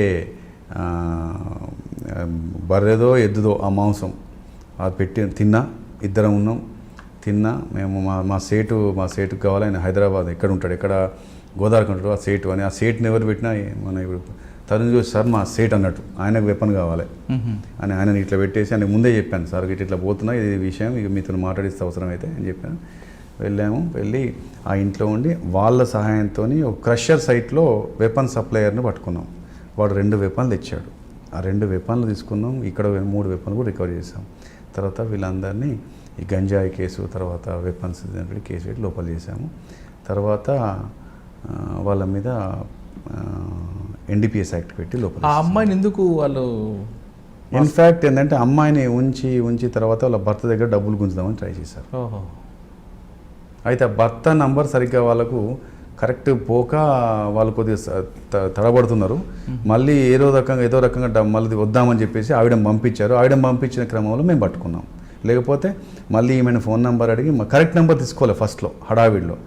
నెక్స్ట్ మళ్ళీ ఆవిడ దగ్గర నెంబర్ కరెక్ట్ తీసుకొని చేద్దామని ప్రయత్నం చేశారు. నెక్స్ట్ డే ఆమెను పంపించి నెంబర్ తీసుకున్న క్రమంలో మేము పట్టుకున్నాం. సో ఆవిడని పట్టుకున్న దాంట్లో ఇప్పుడు 4 దొరికారు మాకండి. అదొకటి ఓకే. దాని తర్వాత ఎక్కడికి వచ్చారండి? తర్వాత NTPC తర్వాత ఒక 3 నెలలే ఉన్నానండి. NTPC అంటే కరీంనగర్ 1 టౌన్ వచ్చానండి. కరీంనగర్ 1 టౌన్ 3 నెలల తర్వాత పెద్దపల్లికి వచ్చానండి. పెద్దపల్లికి వచ్చేసరికి తెలంగాణ ఉద్యమం మొదలైందండి. తెలంగాణ ఉద్యమం కంప్లీట్గా అది ఇక కంటి మీద కొనుక్కు లేకుండా చేసిందండి. రెగ్యులర్గా మాకు పబ్లిక్ అంతా కంప్లీట్గా రోడ్డు మీద వచ్చారు. అది అయిందండి. పెద్దపల్లి ఉన్న తర్వాత నెక్స్ట్ ప్రమోషన్ వచ్చిందండి 2011లో. ప్రమోషన్ వచ్చినాక హైదరాబాద్ CIDకి వచ్చాను. CID తర్వాత నిర్మల్కి వెళ్ళండి. నిర్మల్లో ఒక ఎలక్షన్ టైంలో వెళ్ళాను 2014లో. అక్కడ ఒక మర్డర్ కేసు అండి. అది కూడా చాలా సెన్సేషనల్ కేసు. ఒక మగ వ్యక్తిని చంపేసి దాన్ని పూజ చేయడం కోసం బలి చేశారని చెప్పేసి చిత్రీకరించే ప్రయత్నం చేశారండి. అది ఒకటి బలి అని చెప్పింది నరబలి కాదు అది. It's a murder committed by his own wife as well as her paramour అని తెలిసిందండి. అది మొత్తం పట్టణంలో అప్పుడు చర్చ ఉంది. ఎందుకంటే అంతకుముందు అక్కడ నిర్మల్లో కోటలో ఒక బాలుని బలిచ్చి లంకెబిందుల కోసం అని చెప్పి బలి ఇచ్చి అప్పుడు బాలుని పాతి పెట్టారు. దాని తర్వాత మళ్ళీ ఇతన్ని కూడా అలానే ఒక కొత్తగా కట్టుకుంటున్న ఇంటి ముందు గొంతు కోసేసి ఆడ పడేసి పసుపు కుంకుమ నిమ్మకాయలన్నీ వేసేసి ఇది ఒక అంటే అది డైవర్షన్ చేస్తారు. ఎస్ లీడ్ ఎక్కడ దొరికిందంటే మీకు? లీడ్ అండి అది ఉదయం పూటనే ఇది ఇట్లా ఒక వ్యక్తిని నరబలి ఇచ్చారు. కడపల దగ్గర ఇట్లా పడుకోబెట్టారు. దర్వాజా ఇస్తారు కదండి, దర్వాజా ముందు పడుకోబెట్టారు. కప్పేశారు. అంతా అక్కడ మొత్తం కుంకుమ అంతా పూసారు. అన్ని రకాల నిమ్మకాయలు అన్నీ ఉన్నాయి అక్కడ. చూసిన నరబలి అన్నారు. చూసాను నరబలి మొత్తం ఊరంతా నరబలి అంటున్నారు ఇక. టౌన్ పెద్దది అది. చూసినాక నరబలి అన్నాక నేనేం మెడిసిన్ స్టూడెంట్ కాదు. చూసిన తర్వాత కొద్దిగా జరిపి చూస్తే నాకు కొన్ని అనుమానాలు వచ్చాయి. నరబలి కాదు, ఎందుకంటే గొంతు కోసిన తర్వాత ఇక్కడ కోసారండి ఇది. తర్వాత ఇక్కడ రక్తం ఒక కోడిని కోస్తేనే దాదాపు 1 లీటర్ 1/2 లీటర్ బ్లడ్ అది ప్రాణం పోయే వరకు మొత్తం రక్తం బీభత్సం ఉంటుంది కోడిని కోస్తేనే. అలాంటిది మనిషిని కోస్తే ఇక్కడ 2-3 చుక్కలు ఇవ్వడదు. ఇక్కడ కొంచెం ఈ మట్టి తెలిసింది. అసలు ఎంత రావాలే ఇది అని చెప్పేసి అనుకున్నాం. తర్వాత ఇది డౌట్ ఉందండి, ఎక్కడో చంపేసి ఇక్కడ కూర్చుంటారు, ఇది మాత్రం నరబలి కాదు, ఎక్కడో చంపి ఇక్కడ కూర్చుంటారు అనుకున్నాం. మరి ఎక్కడో చంపితే ఇతను ఎవరని చెప్పి చూస్తే వాళ్ళను సీసకమ్మర్ వాళ్ళు ఉంటారండి. సీసకమ్మర్ అంటే రోడ్డు పైన అన్ని చేస్తారండి, ఇనుప వస్తువులు చేస్తుంటారు వాళ్ళు. ఈ ఇంటికి ఎదురుగానే ఒక చెట్టు కింద చిన్న గుడిసేసుకున్నారు, గుడారంలాగా. దాంట్లో ఉంటాడు ఇతను. ఈ ఎవరెవరు ఉంటారు, ఇతని భార్య, ఇతని కొడుకుంటారని చెప్పారు. ఓహో అతనే ఇతనా అని చెప్పి తెలిసేసి ఇది no doubt it's not a నరబలి అని చెప్పేసి అనుకొని డాక్టర్ను స్పాట్కి పిలిపించాము. డాక్టర్ చూసి కరెక్టే sir, it's not it's a post mortem injury, not antemortem. So అంటే చంపిన తర్వాత మెడ కోసారు అనేది అర్థమైంది. అప్పుడు నరబలి అని చెప్పి దావానంలో వ్యాప్తి చెందిన దాన్ని కాస్త అది కాదు అనే విషయం తేల్చాము. మరి ఎవరు ఇతను, ఎవరు చంపారు అని చెప్పేసి అని అప్పుడు చూసి ఆ ఇంట్లో రోజు ఆ భార్య లేదు, భార్య ఉంది పిల్లవాడినాడు. పిల్లగాడని సినిమా స్టోరీలు చెప్తున్నాడు అన్ని విచిత్రంగా, ఎవరో పట్టుకెళ్ళారు ఎవరో వచ్చారని చెప్పి చెప్తున్నాడు. కంప్లీట్ చిన్న పిల్లాడే మిస్గైడ్ చేస్తున్నాడు. తర్వాత భార్యను పిలిపించాం. ఆ భార్య రోజు సాయంత్రం కళ్ళు తాగే అలవాటు, తీసుకొచ్చి పోలీస్ స్టేషన్ పెడితే సాయంత్రం కానీ కింద పడి నూరులు కక్కుతుంది, అంటే ఫిట్స్ వస్తున్నాయి. ఆమెకు రోజు కళ్ళు తెప్పించిపోయడం, రోజు అదొక డ్యూటీ. తర్వాత అసలు ఏంటి ఏం కథ అని చెప్పేసి అని పిల్లగాడిని మచ్చికేసుకుని పిల్లగాడిని సపరేట్ చేసి భార్యను సపరేట్ చేసి అడుగుతున్న క్రమంలో ఆ పిల్లవాడు చెప్తున్న ముచ్చట, ఆ భార్య చెప్తున్న ముచ్చట సీన్ రీకన్స్ట్రక్ట్ చేస్తే ఎట్టి ఫస్ట్లో కూడా అసలు మ్యాచ్ అవుతుంది. సో చివరికి అక్కడ ఉన్న పరిస్థితులు చూసి ఆ గుడిసె ఆ కథ వాళ్ళు చెప్తున్న టైమింగ్ చూసిన తర్వాత కంప్లైంట్ నిర్ధారణకు వచ్చామండి. ఇక అనుభవం చెప్తుంటే కొన్ని విషయాలు ఏంటంటే, పిల్లగాడికి కంప్లీట్ ట్యూటరింగ్ చేసింది, ఈమెకు అఫేర్ ఉందనే విషయం తెలిపింది. ఎట్లా తెలిపిందంటే, ఇది కాదు అనే విషయం తేల్చాను. నరబలి అనేది పట్టుకెళ్ళారనే విషయం కాదు, పట్టుకెళ్తే బయట పడుకున్నాడు అన్నారు. సో వాళ్ళు చెప్తున్న మాట, పోయిన తీరు, అతనికి దెబ్బలేం లేవు, ఏమీ లేవు, ఏం జరిగింది, పట్టుకెళ్తే దేనికోసం తీసుకుపోతారు, తను ఉన్నోడు కాదు, జేబులో డబ్బులు లేవు. సో నో డౌట్ అని చెప్తే చివరికి ఈ పిల్లాడు చెప్పేది సపరేట్ చేస్తే పిల్లాడు వేరే చెప్పింది, ఆమె చెప్పింది. సో మొత్తం మీద మిస్ మ్యాచ్ అయ్యేసరికి కాస్త గట్టిగా అడిగేసరికి చెప్పింది. తర్వాత ఈమె ఇంకొక అతనితో కలిసి అతను విపరీతంగా మందు తాగిన తర్వాత అతన్ని ఇక్కడనే ఒకళ్ళు కాళ్ళు పట్టుకున్నారు, ఇంకోళ్ళు మెత్తతోని గట్టిగా అదిమి ప్రాణం పోయిన తర్వాత ఈ లేడీ అతడు ఇద్దరు కలిసి తీసుకెళ్ళి ఆ మెట్ల దగ్గర తీసుకెళ్ళి ఇంట్లోకి వెళ్ళాక తీసుకుపోయి కోసి ఇంట్లో పసుపు కుంకుమ నిమ్మకాయ పెట్టేసి నరబలిలాగా చిత్రీకరించి ఎందిలిలాగా ఉన్నారు. సో దాంట్లో కన్విక్షన్ కూడా వచ్చిందండి. మరి అబ్బాయి ఎందుకు తప్పు చెప్పాడు? అబ్బాయిని తల్లి బెదిరించింది, అబ్బాయిని తల్లి విపరీతంగా బెదిరించింది, లేకపోతే నీ పరిస్థితి అని చెప్పాడు. చిన్న పిల్లాడు భయానికి చెప్పాడు. ఆ భయం చూపులు మొదటి నుండి మాకు అనుమానం వచ్చాయి, కానీ పిల్లాడిని మేము అంతగా ఏం చేయలేం కదండి, చిన్నపిల్లాడు కదా. కాబట్టి కొంచెం టైం పట్టింది, ఒక 4 days పట్టింది. 4 daysలో తేల్చామండి.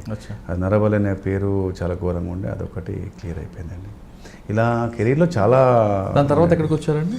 నిర్మల్ తర్వాత తర్వాత పెద్దపల్లికి వెళ్ళానండి. పెద్దపల్లిలో ఒక 1 year ఉన్నానండి. 1 year. పెద్దపల్లి తర్వాత జమ్మికుంటకు వచ్చానండి. జమ్మికుంట 2016లో వచ్చాను. సార్ ఇక్కడ మీరు కోరుట్ల మీరు చెప్తున్న అన్ని పోలీస్ స్టేషన్లు పబ్లిక్తో మీకు డైరెక్ట్ ఇంటరాక్ట్ ఉంటుంది. ఎస్ అండి. సీఏ అయిన తర్వాత మీకు పబ్లిక్తో గ్యాప్ పెరుగుతుంది. మరి మీరు అందులో మీ సర్వీస్ చూస్తుంటే పబ్లిక్తో ఎక్కువ డైలీ మాట్లాడడం, పబ్లిక్తో ఇంటరాక్ట్ అవ్వడం మీకు ఇంట్రెస్ట్గా కనిపిస్తుంది. సిఐ సూపర్వైజన్ ఆఫీసర్ అయిన తర్వాత మీరు మురళీధర్ గారు ఇక్కడ CI basically our rank is inspector. If there is a circle we will be called a circle inspector. So ఒక పెద్దపల్లి ఒకటే సర్కిల్ అండి. Peddapalli is having Basant Nagar, Peddapalli police station, Dharmaram, Velgatur 4 police station ఉండేది. ఇట్స్ ఏ సర్కిల్, దానికి inspector ఉండేది. నిర్మల్ ఎస్హెచ్ఓ ఇన్స్పెక్టరే, Jammikunta SHO inspector ఉండేది. దానివల్ల నేను పబ్లిక్ ఇంటరాక్షన్, పబ్లిక్ ఇంటర్ఫేస్. ఇక్కడ జమ్మికుంట వచ్చేసరికి ఇన్స్పెక్టర్ అండి, ఎస్హెచ్ఓ ఇన్స్పెక్టర్. నేను ఇన్స్పెక్టర్ని జమ్మికుంట కూడా ఇన్స్పెక్టర్ని. టౌన్ అండ్ మండలంతా ఇన్స్పెక్టర్. అంటే మీరు జమ్మికుంటకు వచ్చిన తర్వాత ఈ జాతీయ గీతం జాతీయ ఆలోచన వచ్చింది. నేను జమ్మికుంటకి 2016లో వచ్చాను మురళీధర్ గారు. 2017లో నేను August 15 నుండి ఈ యొక్క జాతీయ గీతాలాపన అనేది ప్రారంభించాను. మీరు ఒకసారి గమనించండి, మీరు ఇప్పుడు జాతీయ గీతం అనేది జనరల్గా సంవత్సరానికి 2 సందర్భాల్లో ఆలాపిస్తారు. ఒకటి 26th January, 15th August. మిగతా సందర్భాల్లో ఎక్కడా కనిపించదు. అది నేను చదువుకుంటున్నప్పుడు నా పర్సనల్ ఎక్స్పీరియన్స్ కూడా స్కూల్లో ఉన్నప్పుడు మాత్రమే జాతీయ గీతం రెగ్యులర్గా ఉండేది, మిగతా టైంలో ఉండకపోయేది. ఇంటర్మీడియట్కి వచ్చినాక స్వేచ్ఛ వచ్చేసిన తర్వాత అసలు ఎవరు సరిగ్గా రారు, జనరల్గా రారు. వచ్చిన కొద్ది మంది ఉంటారు. ఎక్కడికి వెళ్ళినా కూడా ఒక ఇద్దరిని డయాస్ మీద ఒక 2 స్కూల్ పిల్లలను పిలిపించేసి వాళ్ళు నిల్చోబెట్టి వాళ్ళు పాడుతుంటే మిగతా వాళ్ళు లిప్ మూవ్మెంట్ ఇస్తుంటారు. అది మొత్తం వస్తా రాదనే విషయం ఇక మీకు తెలుసు, నాకు తెలుసు చాలా వరకు. అలా ఉండే పరిస్థితి. అది ఒకటి నేను గమనించి నచ్చలేదు. ఒకటి జాతీయ గీతాన్ని కూడా పాడలేని దుస్థితాన్ని ఒక లోపల నాకు లోపల దహించి వేసేది. తర్వాత ఏమైందంటే అండి, నేను ఉస్మానియాలో చదువుతున్నప్పుడు ఆర్ట్స్ ఆ ఓల్డ్ పేజ్లో రీడింగ్ రూమ్ అని ఉంటుంది మాకు. సో ఎవ్రీడే ఈవినింగ్ ఆ రీడింగ్ రూమ్లో కూర్చొని వార్తలు చూసేవాడిని. ఒకనొక సందర్భంలో అదే ఛానల్ వాళ్ళు, మన న్యూస్ ఛానల్ వాళ్ళు, దూరదర్శన్ అనుకుంటా, ఏదో అకేషన్లో ఢిల్లీలో 15th August, 26th January ఆ సందర్భం, ఆ రోజు నాడు మిగతా డే టైంలో బయటికి వెళ్ళి మీలాంటి ఉత్సాహవంతులు బయటికి వెళ్ళి అడగడం యూత్ని, what is the speciality of today, which is our national anthem, which is our national song, national song అంటే చాలామంది తెలియదు, నేషనల్ యాంథమ్ అంటే తెలియదు, నేషనల్ యాంథమ్ ఎవరు రాశారో తెలియదు, నేషనల్ సాంగ్ ఎవరు రాశారో తెలియదు. అసలు మన యొక్క లీడర్స్ గురించి కొంచెం అడుగుతుంటే కూడా చాలామంది కన్ఫ్యూజ్డ్గా ఉంటుంది. సో ఇన్ని వందల సంవత్సరాలు పోరాడి ఇంత కష్టపడి జీవితాలను, కుటుంబాలను, ఆస్తుల్ని, అంతస్తుల్ని త్యాగం చేసి ఈ జాతికి స్వేచ్ఛ రావడం కోసం ప్రయత్నం చేసిన వాళ్ళను ఈ దేశాన్ని స్మరించుకోవడం కూడా వస్తలేదు. అసలు వాళ్ళు ఎవరో తెలియని పరిస్థితి వస్తుంటే పొద్దున్న లేస్తే పడుకునే వరకు ఆరాటం ఆరాటం ఆరాటం ఆరాటం. ప్రపంచంలో ఎక్కలేనంత స్వేచ్ఛను, స్వర్గం లాంటి దేశంలో మనం ఉన్నాం. ఇలాంటి దేశాన్ని స్మరించే పరిస్థితి లేదు. ఈ దేశానికి ఈ స్వేచ్ఛను పొందుతున్నందుకు నా పూర్వీకుల్ని గుర్తు చేసుకునే పరిస్థితి లేదు. ఇది కరెక్ట్ కాదు. జాతీయ గీతం కూడా రాకపోతే ఎట్లా?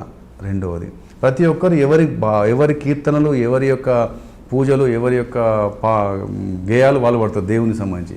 కానీ వీళ్ళందరినీ కట్టిపడేసేది ఏమైనా ఉందా అంటే ఒకటే, పూలన్నింటినీ కలిపేది ఒక దారంలాగా మనందరినీ కలిపేది ఏంటంటే జాతీయ గీతమే. దానికి కులం లేదు, మతం లేదు, ప్రాంతం లేదు, దేశం అంతా ఒకటే. కాబట్టి ఏం చేద్దాము అని అనుకుంటున్నాం, మనసులో తిరుగుతున్నా, మనసులో చదువుకుంటున్న రోజుల్లో. ఇక్కడ అందరికీ ఎవరు తెలుస్తలేదు, ఎవరికి జాతీయ గీతం వస్తలేదు. ఎవరిని పిలిచి జాతీయ గీతం మీకు వస్తా పాడండి అంటే కరెక్ట్ పాడడం అనేది నేను నిజాయితీ చెప్తాను 90% కష్టం, 50% కాదు. అలాంటి పరిస్థితి ఒకటి ఉంది. ఇలా చూస్తుంటే కొన్ని జనరేషన్లు పోయిన తర్వాత జాతీయ గీతమే రాని పరిస్థితి. ఇది కరెక్ట్ కాదని మనసులో ఉండేది, కానీ నాకు అదే సందర్భం రాలే. ఈలోగా ఏమైందంటే కమిషనరేట్ కరీంనగర్లో కొత్తగా ఫామ్ అయిందండి. ఫామ్ కానంత వరకు ప్రతి పోలీస్ స్టేషన్ మీద జాతీయ జెండా ఎగరవేసే కల్చర్ లేదు, ఓన్లీ హెడ్ క్వార్టర్స్లో చేసేది. కమిషనరేట్ ఫామ్ అయిన తర్వాత ప్రతి పోలీస్ స్టేషన్ బిల్డింగ్ మీద జాతీయ జెండాను ఆవిష్కరించాలి, ఉదయం పూట ఆవిష్కరించాలి, ఈవినింగ్ 6 o'clock అవనతం చేయాలి అని ఒకటి వచ్చిందండి. It was a direction. జాతీయ పతాకం పొద్దున ఎగరేయడం, ఇది పొద్దున ప్రతిరోజు 8 o'clock జాతీయ జెండా ఎగరేస్తున్నారు, సాయంత్రం 6 గంటలకు దించేస్తున్నారు. ఇది ఎలా జరుగుతుందంటే సైలెంట్గా జరుగుతుంది యాక్టివిటీ. ఈలోగా మాకందరికీ ఒకటి మన పబ్లిక్ అడ్రస్ సిస్టమ్స్ సప్లై చేస్తారు. మేము వెళ్తే ఇప్పుడు అంతకుముందు ఎట్లుండే, ఎక్కడికైనా వెళ్ళి మాట్లాడదామంటే ముందు అక్కడ చెప్పాలి, టెంట్ వేయమని, మైక్ సెట్ పెట్టమని, కుర్చీలు వేయమని, ఇట్లా అని ఇదంతా ఉంటుంది. ఇదంతా ఇంకోని ఇబ్బంది పెట్టే కల్చర్. అట్లా కాదని చెప్పేసి పబ్లిక్ అడ్రస్ సిస్టమ్ ఇస్తే, పబ్లిక్ అడ్రస్ సిస్టమ్ నేను చూశాను, వెనకాల మనం USB పోర్ట్ ఉంది, దాంతో పెన్ డ్రైవ్ పెట్టుకుని ఉంది. నేను పట్టుకొని ఎటువైనా జీబులు వేసుకుని ఎటువైనా ఇదే దాన్ని బ్యానెట్ మీద పెట్టేసి మాట్లాడటోని స్పీకర్తో, మౌత్ పీస్తో. దాని నుండి నాకేమొచ్చింది, ఈ జాతీయ జెండా రోజు పొద్దున ఎగిరేస్తాను, తీస్తాను, ఎప్పుడు ఎగిరేస్తాను, ఎప్పుడు తీస్తాను అనేది తప్పు, మర్యాద కాదు, గౌరవం కాదు, దీనికి సెరిమోనియస్గా ఉండాలి, చాలా గొప్పగా ఉండాలి యాక్టివిటీ అని చెప్పేసి ఏం చేసింటే నెట్లో చూసే జాతీయ గీతాన్ని డౌన్లోడ్ చేసిన, పెన్ డ్రైవ్లు వేసిన. అక్కడ రెగ్యులర్గా ఒక రైటర్కు జాతీయ జెండా ఎగిరేసే నేను ఉన్నా లేకున్నా ఒక హోంగార్డ్కి ఏం చేసినంటే ఆ సెంట్రీ పోస్ట్లో ఇట్లా హోల్స్ ఉంటాయి, అందులో ఈ పబ్లిక్ అడ్రస్ సిస్టమ్ పెట్టాలి, ఈ పెన్ డ్రైవ్ పెట్టాలి, రెడీ పెట్టుకోవాలి. ఆడ జెండా ఎగరగానే ఇక్కడ నువ్వు దీన్ని ఆన్ చేయాలి, వెంటనే జాతీయ గీతం వస్తుంది. అది రోడ్ మీదకి పెట్టాలని చెప్పాను. పెడితే అప్పుడు జాతీయ గీతం రావడం, జెండా ఎగరేయడం, అది మంచి యాక్టివిటీ. ఒక 52 seconds నడుస్తుంది. ఆ సమయంలో ఒకసారి నేను కొన్ని రోజుల తర్వాత చూస్తే ఒక కానిస్టేబుల్ ఏం చెప్పాడు, సార్ ప్రతిరోజు ఇక్కడ జాతీయ గీతం చేస్తుంటే కొంతమంది మాకు రైల్వే స్టేషన్ దారి ఇదే అండి, ఎంట్రీ ఎగ్జిట్ ముందుకెళ్ళే పోతుంటారు, పోలీస్ స్టేషన్ ముందుకెళ్ళే. సో జాతీయ గీతం వచ్చినప్పుడు ఒక్కోసారి ట్రైన్ వస్తే కొంతమంది ఆగుతున్నారు సార్, కొంతమంది వెళ్తున్నారు. ఇద్దరు స్కూల్కు తయారయ్యే చిన్న పిల్లలు, ఆ పిల్లలు ప్రతిరోజు ఉదయం ఆ టైంలో ఇద్దరికిద్దరు యూనిఫామ్లు వేసుకొని ఉంటారు. జాతీయ గీతం ఎగరేస్తుంటే ఈ పాట వస్తుంటే వాళ్ళిద్దరూ సెల్యూట్ పెడుతూ జెండాను చూసుకుంటున్నారు సార్ అన్నారు. నేను ఒకరోజు ఇది బాగుంది అని చెప్పి తెల్లవారు నేను చూసిన, వాళ్ళిద్దరిని పిల్లల్ని పిలిచాను, మీకు ఫోటో షేర్ చేశాను. చేస్తే చెప్పారు, సార్ జాతీయ గీతం వస్తుంటే అంకుల్ మేము ఇట్లా పెడుతున్నాం, పాడుతున్నాం అనగానే అప్పుడు అనిపించింది, ఇక్కడ జాతీయ గీతం ఆలాపించే కార్యక్రమం పెడితే ప్రజలు ఇలా స్పందించే అవకాశం ఉంది. కొందరు ఆగుతున్నారు రైల్వే స్టేషన్ దగ్గర, దీన్ని పని చేద్దాం, ఎంటైర్ టౌన్ అంతా ఇదే ప్రాక్టీస్ చేద్దామని చెప్పేసి I selected 16 centers, not 1 center. Complete 16 జంక్షన్లను చూసుకున్నాను. 16 జంక్షన్ పోలీస్ స్టేషన్లోనే యాంప్లిఫైర్స్ పెట్టి పవర్ మీద ఆధారపడకుండా UPS పెట్టేసి 16 సెంటర్లకు వైరింగ్ చేయించానండి. పోల్ టు పోల్ పెట్టి ఒక 2 నెలలు. నేను అప్పటికే 1 year అయిందండి వచ్చి, 16లో వచ్చాను, 17లో యాక్టివిటీ. సో నా మీద ఒక ఇంప్రెషన్ ఉందండి జనాలకి. వాళ్ళందరికీ నడుచుకుంటూ వెళ్ళి చెప్పడం స్టార్ట్ చేశాను. ఇట్లా జాతీయ గీతం పెడదాం అనుకుంటాం, ఇలా ఉంటే అందరం ఒక్క నిమిషం ఎక్కడో అక్కడ లేచి లేవండి, ఎక్కడో అక్కడ లేచివ్వండి. నడుస్తున్న వాళ్ళు కానీ ఇక్కడ బస్ స్టాండ్లలో, ఆటో సెంటర్లలో, వ్యాన్ల అడ్డాల దగ్గర, పూల బండి చిన్న చిన్న పెట్టి వెంటది వాళ్ళందరూ చెప్పారు, మర్యాదగా కొంచెం లేచి నిల్చోండి. మర్యాద మనకు చిన్నప్పటి మనకు పూర్వీకులు చెప్పిన సంస్కారం అది. మర్యాద లేచి, ఆ మధ్యన వివాదం వచ్చింది, లేవాలన్నా కూర్చోవాలన్నా జాతీయ గీతం ఒకవేళ నిల్చోపోతే కేసే కదండి అది. అప్పుడు పెద్ద హంగామా అయింది చూడండి ఆ సమయంలో. అంతే మర్యాద, మన సంస్కారం మనం మర్చిపోద్దని చెప్పాను. దాని ప్రకారం 2 నెలలు చెప్పిన అందరు పబ్లిక్ ఒపీనియన్ తీసుకున్నాను, అందరు పాజిటివ్ అన్నారు. తర్వాత కొంత అందరి జాతీయ జెండా చిన్న చిన్న బొమ్మలు అన్ని షాపులలోకి ఇవ్వడం స్టార్ట్ చేసినాను. సో సార్ ప్రత్యేకంగా మా దగ్గరకు వచ్చి ఇస్తున్నాడు అని చెప్పేసి అనుకున్నారు. అది కూడా జాతీయ గీతం కదా అడిగేదని చెప్పాను. అంతటా మొత్తం అహుజా మైక్ సెట్లు పెట్టించేసి, పోలీస్ స్టేషన్ పెట్టేసి ఒక వ్యక్తిని ఎంగేజ్ చేసి రెగ్యులర్గా టైంకి రావాలి. 7:55కి స్టార్ట్ కావాలి నువ్వు. 7:57కి ఒకటి తెల్లారక ముందే పల్లె లేచిందని చెప్పేసి జానకి గారి పాట ఉంటుందండి, అంటే మేలుకొల్పు సాంగ్.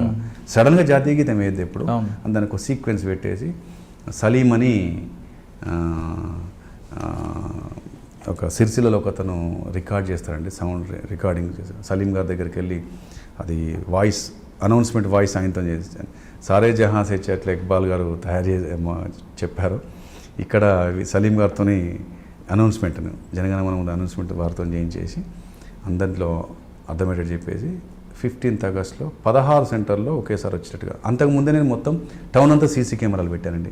సో సీసీ కెమెరాల యొక్క మానిటర్స్లో ఎక్కడేం జరుగుతుందని యాక్టివిటీ చూసేటట్టుగా పెట్టుకొని ప్రతిరోజు నేను ఒక టౌన్ అంతా అందరిని ఉద్దేశించి ఒక 3-4 నిమిషాలు మాట్లాడడం అలవాటు చేశాను. ఉదయం పుట్టినే ఆల్మోస్ట్ రేడియో జాకీ టైపు అందరినీ పలకరించడం, అంటే ప్రజలకు ఇంకా దగ్గర కావాలి, భయం పోవాలి, గ్యాప్ ఉండొద్దు, ఏది వచ్చినా చెప్పేటట్టు ఉండాలి, ఏ అవసరం ఉన్నా చెప్పేటట్టు. అట్లా సీసీ కెమెరాలు పెట్టేసి, మానిటర్స్ పెట్టేసి, పబ్లిక్ అడ్రస్ సిస్టమ్ పెట్టేసి 15th ఆగస్టు నుండి మనం ఎవ్రీడే చేద్దామని ప్రిపేర్ చేసేసి చూసుకుంటూ యాక్టివిటీ చూసుకుంటూ ప్రతి సెంటర్లో మాట్లాడి నేను వెళ్ళడం ముందే ఒక 2 నిమిషాల ముందు. నేను వెళ్ళేసరికి అనౌన్స్మెంట్ అయిపోతుంది, జాతీయ గీతం స్టార్ట్ అయినాక అక్కడ ఎఫెక్టివ్గా ఇంప్రెసివ్గా పర్ఫార్మెన్స్ అనిపించిన వికలాంగులో, వృద్ధులో ఉంటే వాళ్ళకు అదే వెహికల్లోనే కొన్ని షాల్స్ కొనుక్కున్నాను. అప్పటికప్పుడే వాళ్ళకు షాల్ కప్పేసి వాళ్ళని సన్మానించి చేయడం, ఇలా చేస్తూ నేను లేనప్పుడు కూడా వాట్సాప్లో వాయిస్ రికార్డ్ చేసి పంపడం, అక్కడ వాళ్ళు నేను ఉన్నట్టేనే భావించి వాళ్ళు అనౌన్స్ చేయడం. ఇవాళ సార్ మాట్లాడట్లేదు ఏంటి, ఇవాళ సార్ లేడా ఏంటి అని నాకు ఫోన్ రావడం కూడా. సో అట్లా పబ్లిక్లో కలిసిపోతే ఇప్పటికీ కంటిన్యూస్ 2017 నుండి 21st ఈ రోజు వరకు కూడా జాతీయ గీతం ఎవ్రీడే 8 o'clock అక్కడ వీధిగా నడుస్తుంది. దాన్ని స్ఫూర్తిగా తీసుకొని నాకు మహారాష్ట్ర నుండి, షోలాపూర్ నుండి, మహారాష్ట్ర నుండి, రాజస్థాన్లో కూడా జైపూర్లో స్టార్ట్ చేస్తారట. రాజస్థాన్ ఆయన మున్సిపల్ చైర్మన్ ఆయన, తర్వాత ఇక జమ్మూ కాశ్మీర్ నుండి, ఆర్మ్డ్ ఫోర్సెస్ నుండి రిటైర్డ్ ఆఫీసర్స్, యాక్టివ్ సర్వీస్లో ఉన్న ఆఫీసర్స్ చాలామంది మాట్లాడాలి. సార్ మీరు ఎంచుకున్న ప్రాజెక్టు పబ్లిక్లోకి వెళ్ళడానికి ఎంతకాలం పట్టిందండి అక్కడ? నాకు అండి పబ్లిక్లో నేను ప్రిపరేషన్కు 2 నెలలు పట్టిందండి. జూన్లో స్టార్ట్ చేశాను, ఆగస్ట్లో ఇది యాక్టివ్ స్టార్ట్, జూన్ నుండి ప్రిపరేషన్ స్టార్ట్ చేశాను చెప్పడం. తర్వాత కంటిన్యూస్గా నేను అక్కడ 2018 జూలై వరకు ఉన్నానండి. నేను కంప్లీట్గా 1 year ఎవ్రీడే క్రమం తప్పకుండా చివరికి జాతీయ గీతం టైంకు మనం కలుద్దాం, జాతీయ గీతం అయిపోయిన తర్వాత ఇటు పోదాం అనేటట్టుగా ప్రజలకు టైమింగ్ను అంత చేశాను. ఇందులో ఒకటి చాలా తృప్తి అనిపించేది ఏంటంటే, ఇందులో వివిధ రకాల జనం, వివిధ రకాల మనుషులు అందరూ ఉంటుంటే అది వింటూ వింటూ వింటూ వింటూ ఏమవుతుందంటే మనమందరం ఒక్కటే, మనం కొట్లాడుకోవద్దు, మనమంతా ఒకటే అనే ఒక భావన వచ్చేటట్టుగా బిఫోర్ జాతీయ గీతం, ఆఫ్టర్ జాతీయ గీతం, నేను బిఫోర్ జాతీయ గీతం మాట్లాడడం, ఆఫ్టర్ జాతీయ గీతం, అలాంటి దేశభక్తి పాటల్ని కూడా ఒక 10-15 నిమిషాలు జాతీయ గీతం అయిపోయిన తర్వాత వెంటనే ఆపేయమండి. ఒక 3-4 సాంగ్స్ దేశభక్తి గీతాలని అలానే ఇస్తూ ఇన్స్పైర్ చేయడం. సో ఎవరైనా తప్పుడు పనులు చేసే అవకాశం ఉంటే ఎందుకు అని రోజు కొద్దిసేపు ఇది ఒక ప్లాట్ఫామ్గా వాడుకొని మాట్లాడడం. ఎవరు మాట్లాడుతున్నారో స్వయానే సిఐ గారు మాట్లాడుతాను చెప్పడం. అప్పుడప్పుడు ఏంటంటే కొంతమంది సీనియర్ సిటిజన్స్ పిలిపించి వాళ్ళతో మాట్లాడించడం.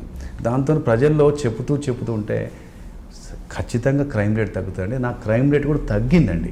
సార్ మీరు ఎంచుకున్న ప్రాజెక్టు జమ్మికుంట ప్రజలు మీరు పెట్టిన 16 సెంటర్లో పోలీసులు అంటే భయం మీద, ఒకవేళ రాకపోతే పోలీసు వాళ్ళు తిడతాడేమో, మనం చూసి కేసు పెడతాడేమో అన్న భయంతో వచ్చేవారా?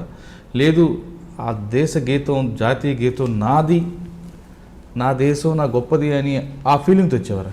నేను మురళీధర్ గారు మీకు ఇంతకుముందు ఒకసారి చెప్పాను, 2 నెలలు నేను అదే పనిగా అందరితో మాట్లాడుతూ వెళ్ళాను. అంటే అభిప్రాయ సేకరణ, ప్రజాభిప్రాయ సేకరణ అనేది నేను మొదలుగా దాన్ని ఎంచుకున్నాను. ప్రజాభిప్రాయంలో వాళ్ళకున్న డౌట్స్ కానీ ఏ విషయం కానీ చెప్తూ, ఎమర్జెన్సీ సర్వీసెస్ ఏదైనా ఆపొద్దు, అంబులెన్స్ ఆగొద్దు, ఎవరికైనా ఆపద ఉందంటే ఆపొద్దు, ఎవరిని బలవంత పెట్టద్దు, ఎవరిని అనొద్దు. ఎందుకంటే కొందరు సిగ్గుతోనూ మోపడదు, కొందరు కొందరు కామెంట్ చేస్తారు. కానీ వాళ్ళు ఇక్కడ ఇప్పుడు మనం ఒక 4 ఉన్నాం అనుకోండి, 4లో 3 చేస్తూ ఒకరు చేయకపోతే 3-4 రోజుల తర్వాత ఇతన్ని ఆటోమేటిక్గా ఆ 3 చేస్తుంటే నేను చేస్తాను అనే భావన వస్తుంది. కాబట్టి మనం ఎవరిని ప్రెజర్ పెట్టద్దు, ఎవరిని అనొద్దు. మనం మామూలుగా ఎలా ఉంటే అలా నడిపించాలి. ఆటోమేటిక్గా ప్రజల్లో జాతీయ భావం ఉంది, కానీ దాన్ని లేపాల్సిన టైంలో లేపాలి. లేపితేనే ఈ జనమంతా ఒకటిగా ఉంటారు. జనమంతా ఒకటి ఉంటే దేహం మీద ఉన్న శ్రద్ధ దేశం మీద ఉండాలని కోరుకుంటానండి. మనం దేహం మంచిగా ఉంచడం కోసం నీట్గా తయారై సూటు బూట్ వేసుకుంటూ, చిన్నగా స్కార్ పడితే దాన్ని రిపేర్ చేసుకోవడం కోసం రకరకాల డాక్టర్ల దగ్గర పోయి కాస్ట్లీ మందులు కొనుక్కొని రిపేర్ చేసుకుంటున్నప్పుడు మన దేశాన్ని పడే మచ్చను కూడా అలానే ఫీల్ కావాలి కదా. కాబట్టి దేహాన్ని ఎంత శ్రద్ధ ఇస్తామో దేశానికి అంత శ్రద్ధ ఇవ్వాలి. దాన్ని అందరినీ కట్టి, ఇప్పుడు బార్డర్లలో సైనికులు 10 మంది ఉన్నా కూడా 100 మంది శత్రువుల మీదకి ఎప్పుడు పోతారు తెలుసా? అది ఎమోషన్.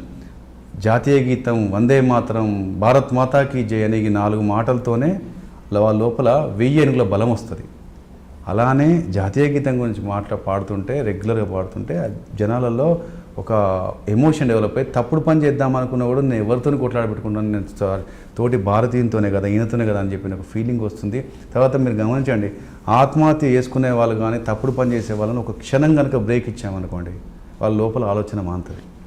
సో జాతీయ పోతూ ఒక తప్పుడు పని చేద్దామని తలంపుతో వెళ్తున్న వ్యక్తి ఒక దగ్గర కాకుండా ఒక దగ్గర ఒక 10 చోట్ల అతనికి జాతీయ గీతం సంబంధించిన ఎక్కడ పడితే అక్కడ మనుషులు ఆగుతుంటారు.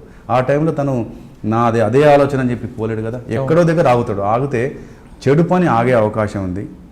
ఏదైనా తొందరపాటు చర్య తీసుకునే మనిషి కూడా ఆగే ఆలోచన ఉంది. దీనివల్ల ఎంతకు వచ్చిందంటే చివరికి ఇళ్లల్లో కూడా వంటలు చేసేవాళ్ళు కానీ యాక్టివిటీ చేసేవాళ్ళు కూడా అన్నీ ఆపేసి వాళ్ళ బాల్కనీలకు వచ్చేసి, వాళ్ళ కార్డర్లకు వచ్చేసి పైకెక్కి టెర్రాస్ మీదకి వచ్చేసి వాళ్ళు జాతీయ గీతాన్ని పాడని నా కళ్ళారా చూసిన.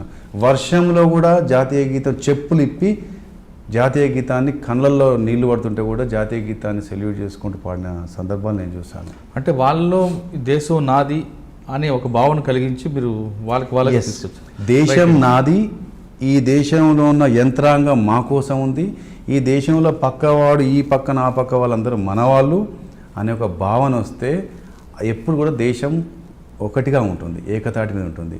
మేము మా ప్రాంతం అనే ఫీలింగ్ ఉంటుంది. సార్, మీరు ఎంచుకునే ప్రాజెక్టు పక్క రాష్ట్రాల్లో కాపీ కొడుతుంటే మన రాష్ట్రంలో పక్కనే ఉన్న బైన్సా లాంటి పట్టణంలో కూడా ఈ ప్రాజెక్ట్ చేపడితే అక్కడ కమ్యూనిటీ అయ్యే అవకాశం ఉండదు కదండి? ఎస్ అండి, మీరు అన్నదానికి నేను ఏకీభవిస్తాను. ఇది ఇప్పుడు చాలా చోట్ల ఎట్లయితే వచ్చిందో ప్రతి ఒక్కరు, ప్రతి ఆఫీసర్ కావచ్చు, ప్రతి ఒక్క బాధ్యత గల ఉద్యోగి కావచ్చు, పౌరుడు కావచ్చు, ఒక నాయకుడు కావచ్చు, ఈ విషయంలో కొన్ని చోట్ల మీరు గమనించారు, అక్కడక్కడ జాతీయ జెండాలు not only Hussain Sagar lake దగ్గర ఇక్కడే కాకుండా నెక్లెస్ రోడ్ దగ్గర పెట్టిందే కాకుండా కొన్ని చోట్ల జాతీయ జెండాలను పెద్దవి పెట్టారు చూడండి. పెట్టారు. కరీంనగర్లో కూడా రవీందర్ సింగ్ గారు నాతో చెప్పారు, ఇక్కడ పెడదాం అనుకుంటున్నాం అని చెప్పారు. జాతీయ గీత టవర్ సర్కిల్లో జనగణమన స్టార్ట్ అయిన తర్వాత అక్కడ రవీందర్ సింగ్ గారు పెట్టారు జెండా ఎందుకు పెట్టారు? జాతీయ అదే దాంతోపాటు జాతీయ గీతం అనే ఆలాపన అంటే ప్రజల్లో హింసా ప్రవృత్తిని, ప్రజల్లో ఇప్పుడు మీరు నేనున్నాము, మీకు నాకు గొడవ ఎందుకు, మనందరం ఇక్కడ వాళ్ళమే, మనందరం స్వేచ్ఛ కోసము మన పూర్వీకులు ప్రాణాలు పోగొట్టుకున్నారు, మనం కొట్లాడుకోవద్దనే భావన రావాలంటే నిరంతరం ఏదో ఒక యాక్టివిటీతో కలిపే ప్రయత్నం చేయాలండి. దీనికి అందరూ చొరవ తీసుకోవాలి, నాయకులు చొరవ తీసుకోవాలి, అధికారులు చొరవ తీసుకోవాలి, అనధికారులు చొరవ తీసుకోవాలి. అలానే ఉంటాం. లేకపోతే ఈ విశాల భారతదేశంలో డిఫరెంట్ కల్చర్స్, మొత్తం కంప్లీట్ కల్చరు, లాంగ్వేజ్, వాళ్ళ యొక్క వేషభాషలు మొత్తం డిఫరెంట్గా ఉన్న ఇదండి అందరినీ కలపాలంటే ఎలా? ఇప్పుడు మనం ట్రైన్లో వెళ్తుంటే వారిదొక భాష, మనదొక భాష, వాళ్ళు ఏం మాట్లాడరు, మనం ఏం మాట్లాడడం, వాళ్ళు సైలెంట్గా స్మైల్ ఇస్తారు, మనం స్మైల్ ఇస్తాం, కానీ ఏం మాట్లాడుకోం. ట్రైన్లో రోజంతా ప్రయాణిస్తాం కానీ వాళ్ళు భారతీయులు, మనం భారతీయులు, మరి మనల్ని వాళ్ళని కలిపేది ఏముంది? సార్, అక్కడ మీరు జమ్మికుంటలో మీరు ఆ ప్రోగ్రామ్ టేకప్ చేసిన తర్వాత సక్సెస్ అయింది, అది మీకు దేశవ్యాప్తంగా మంచి పేరు తీసుకొచ్చింది. దీని తర్వాత మీరు ఎక్కడ చేశారండి జమ్మికుంట? జమ్మికుంట తర్వాత అండి నేను నా పెద్ద అబ్బాయి 10th క్లాస్కి వచ్చాడు, హైదరాబాద్లో చదువుతున్నాడు, పిల్లలు ఇక్కడ ఉన్నారు అని చెప్పేసి నేను వాడికి దగ్గర ఉండాలనే ఒక ఆలోచనతో నేను ఐ ఆప్టెడ్ ఫర్ ఇంటెలిజెన్స్ అండి. హైదరాబాద్ ఇంటెలిజెన్స్కి వచ్చాను. నార్త్ జోన్ ఇంటెలిజెన్స్ 2 years చేశానండి. ఇక్కడ 2 years చేశాను. దేర్ ఆఫ్టర్ లాస్ట్ ఇయర్ ఆగస్ట్లో సిఐడికి ఆప్షన్ పెట్టుకొని సిఐడికి ప్రస్తుతం సిఐడిలో ఉన్నానండి నేను. ఓకే. ప్రశాంత్ రెడ్డి గారు ఓయూ చదివిన తర్వాత అంటే సమస్యకు మూలాలు ఇక్కడ అని వెతుక్కుంటూ వెళ్ళి అటు నక్సల్స్ మూమెంట్ నుంచి కానీ ప్రజలకి పోలీసు మధ్యన గ్యాప్ను ఎంచుకుంటూ ఆ గ్యాప్ను తగ్గించుకుంటూ ప్రజల్ని మనం అమాయకం చేయడం అన్నది నేర్చుకుంటూ జమ్మికుంట వరకు వచ్చారు. ఇక్కడ మంచి వర్క్ చేసుకుంటూ వచ్చారు, ప్రజల్లో బాగా మంచి పేరు తీసుకొచ్చారు. కానీ ఒక దశలో ప్రశాంత్ రెడ్డి గారి మీద ఒక అపవాదం పడిందండి. ఒక హత్య కేసులో ఆయన రోల్ ఉందని, ఒక ఆయన బినామీ అని, ఇటువంటి పేర్లు ఎందుకు వస్తుంటాయండి? అంటే అటువంటి పేర్లు, అటువంటి పదాలు, అటువంటి ఆరోపణలు వినిపిస్తున్నప్పుడు ప్రశాంత్ రెడ్డి గారు ఏ విధంగా ఫీల్ అయ్యారు? ఒకటండి, సరే ఒకటి సంబంధించింది ఒకటి నా చిన్న తమ్ముడు సంబంధించిన అది నా యంగెస్ట్ బ్రదర్. అన్ఫార్చునేట్లీ ఇప్పుడు చేతికి 5,000 ఉన్నాయి, ఒక్కొక్క వేలు ఒక్కొక్కలాగా ఉంది. అట్లాగే మన ఇంట్లో కొడుకులు ఉన్నారు, నాకు 2 కొడుకున్నారు, ఇద్దరికి ఒకేలాగా నేను ట్రీట్మెంట్ ఇస్తాను. అది ఓకే, కానీ దాని వెనకున్న దానికి మీరు బ్రీఫ్గా చెప్పేయండి, అసలు వాస్తవా కాదా? 100% కాదండి. నేను ఒక పోలీస్గా ఉన్నాను, లా ఎన్ఫోర్సింగ్ ఏజెన్సీలో ఉన్నాను, చట్టాన్ని కంప్లీట్గా నమ్ముతాను. మళ్ళా చదువుకున్న నేపథ్యం తర్వాత నా 25 ఏళ్ళ ఉద్యోగ జీవితంలో నేను పనిచేసిన ప్రతి చోట వ్యక్తిగా ఒక ఉద్యోగిగా నా మీద ఇప్పుడు చూడాలంటే మన ప్రొఫైల్ చూస్తే అర్థమవుతుంది. మనిషిని చూడాలంటే మనిషి యొక్క ప్రవర్తన, ప్రీవియస్ క్యారెక్టర్, ప్రీవియస్ యాటిట్యూడ్ చూస్తే తెలుస్తుంది. ఇన్నాళ్ళలో నేను చేసిన దాంట్లో నేను చేసిన దాన్ని బట్టి తెలుస్తుంది నేను ఎటువంటి వాడిని. సార్ సాధారణంగా సార్ ఒక వ్యక్తి కెరీర్ మంచి టేకాఫ్ అవుతున్న టైంలో ఇటువంటి ఆరోపణలు పడినప్పుడు ఇది ప్రొఫెషనల్ జెల్సీ అనుకోవాలా లేదా పొలిటికల్ మోటివేషన్ అనుకోవాలా? అంటే మీలాంటి వ్యక్తుల మీద ఆరోపణ పడింది. నేను ఎవరిని నిందించను, ఆరోపించనండి. ఎందుకంటే నేను ఒక పబ్లిక్లో అందరిలో కనిపించే ఒక అధికారిని. న్యాచురల్గా ఏంటంటే ఒక జరిగిన తర్వాత ఆటోమేటిక్గా ఒక కేర్ ఆఫ్ చూస్తారు ఎవరని చెప్పేసి. ఇప్పుడు ఒక అప్పు ఎగవేసి ఉంటే వాళ్ళ నాన్న అతను వెళ్ళిపోతే వాళ్ళ నాన్న దగ్గరికి పోతారు. ఎందుకంటే అయితే ఫాదర్ దగ్గరికో లేకపోతే బ్రదర్ దగ్గరికో పోతారు సహజంగా. అట్లే ఒక బ్రదర్ అంటోడు ఈ యొక్క ఆరోపణలో, ఈ యొక్క యాక్టివిటీలో, ఈ ఇష్యూలో ఉండని చెప్పి ఇన్వాల్వ్ అయ్యని చెప్పేసిన తర్వాత 4 రకాలు మాట్లాడతారు. ఆ 4 మాట్లాడిన దాంట్లో నాకు కూడా వచ్చిన తర్వాత నేను వెంటనే నేనేంటనే విషయంలో అప్పుడు నేను వ్యక్తిగా నేను నా కుటుంబం ఎంత బాధపడ్డాం, అమ్మ నాన్న నేను మా ఆవిడ మా పిల్లలు ఎంతగా ఫీల్ అయ్యాము, ఎన్ని నెలలు ఇబ్బంది పడ్డాము, ఎంతగా ఫీల్ అయ్యాము అనే విషయం ఆ దేవుడికి ఎరుక. తర్వాత కొన్ని 100 మంది అని చెప్పొచ్చు, ఇంకెక్కువ మంది చెప్పొచ్చు. నాకు ఎన్ని ఫోన్లు చేసి ఎంతగా నన్ను ఓదార్చారు, నా గురించి చెప్పారు. అంటే అటువంటి ఓదార్పులు విన్నప్పుడు ఇటువంటి మా కష్టాలు నష్టాలు మర్చిపోయే అవకాశం ఉంటుంది కదా? ఎంత అనిపించినా లోపల ఒక బాధ అనిపిస్తుంది. ఎందుకంటే ఏదైనా మంచి జరగాలని కోరుకుంటాం, కానీ ఒక దురదృష్టకరమైన బ్రదర్ ఇష్యూ దానివల్ల కొద్దిగా నేను డిస్టర్బ్ అయ్యాను కొన్ని నెలలు. తర్వాత నాకు చాలామంది నాకు శ్రేయోభిలాషులు అందరి దగ్గర వాళ్ళు చెప్పారు. సో మనం ఏం చేయలేం, మనిషి జన్మనిస్తుంది తల్లిదండ్రి, కానీ అతని యొక్క కర్మని దాన్ని మనం మార్చలేము.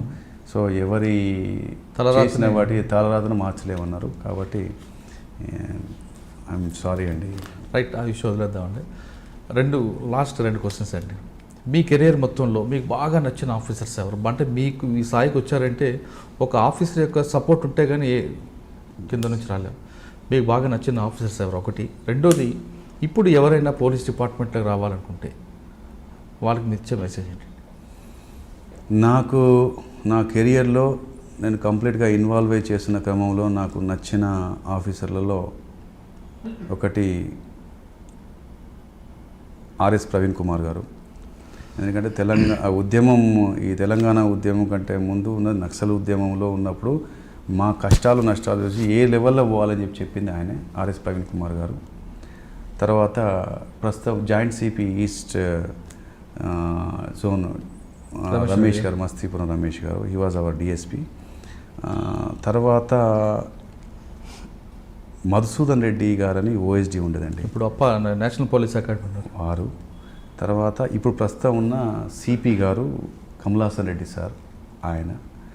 తర్వాత నేను గొప్పలు చెప్పడం కాదు కానీ ప్రస్తుతం ఉన్న డీజీ గారు వారి యొక్క వర్కింగ్ స్టైలు, వారు మాట్లాడే తీరు, వారి మాట్లాడే పద్ధతి చూస్తుంటే ముఖంలో ఎక్కడ కూడా కోపం కనిపించకుండా నవ్వుతూ ఉంటూ, అందరు వెళ్ళిపోయినాక కూడా కొన్ని గంటల తర్వాత తను ఉండి, అందరూ 5 గంటలకు 6 గంటలకు పోతే తను 10 గంటల వరకు వండుకుంటూ ప్రతి కంపోనెంట్లో మారుతున్న సమాజంలో, మారిన ఈ పరిస్థితిలో మనుషులను ఎలా చూడాలి, సొసైటీని ఎలా చూడాలి, టెక్నాలజీని ఎలా వాడుకోవాలి, చివరికి లాని నమ్ముకోండి, లా ద్వారా అతనికి పనిష్మెంట్ ఇప్పించే ప్రయత్నం చేయాలని చెప్తున్న వారు కమలాసన్ రెడ్డి గారు. ఆయన ఏ రోజు కూడా నేను చూడలేదు, ఎప్పుడు కూడా తొందరపడు, ఆవేశం కనబడదు.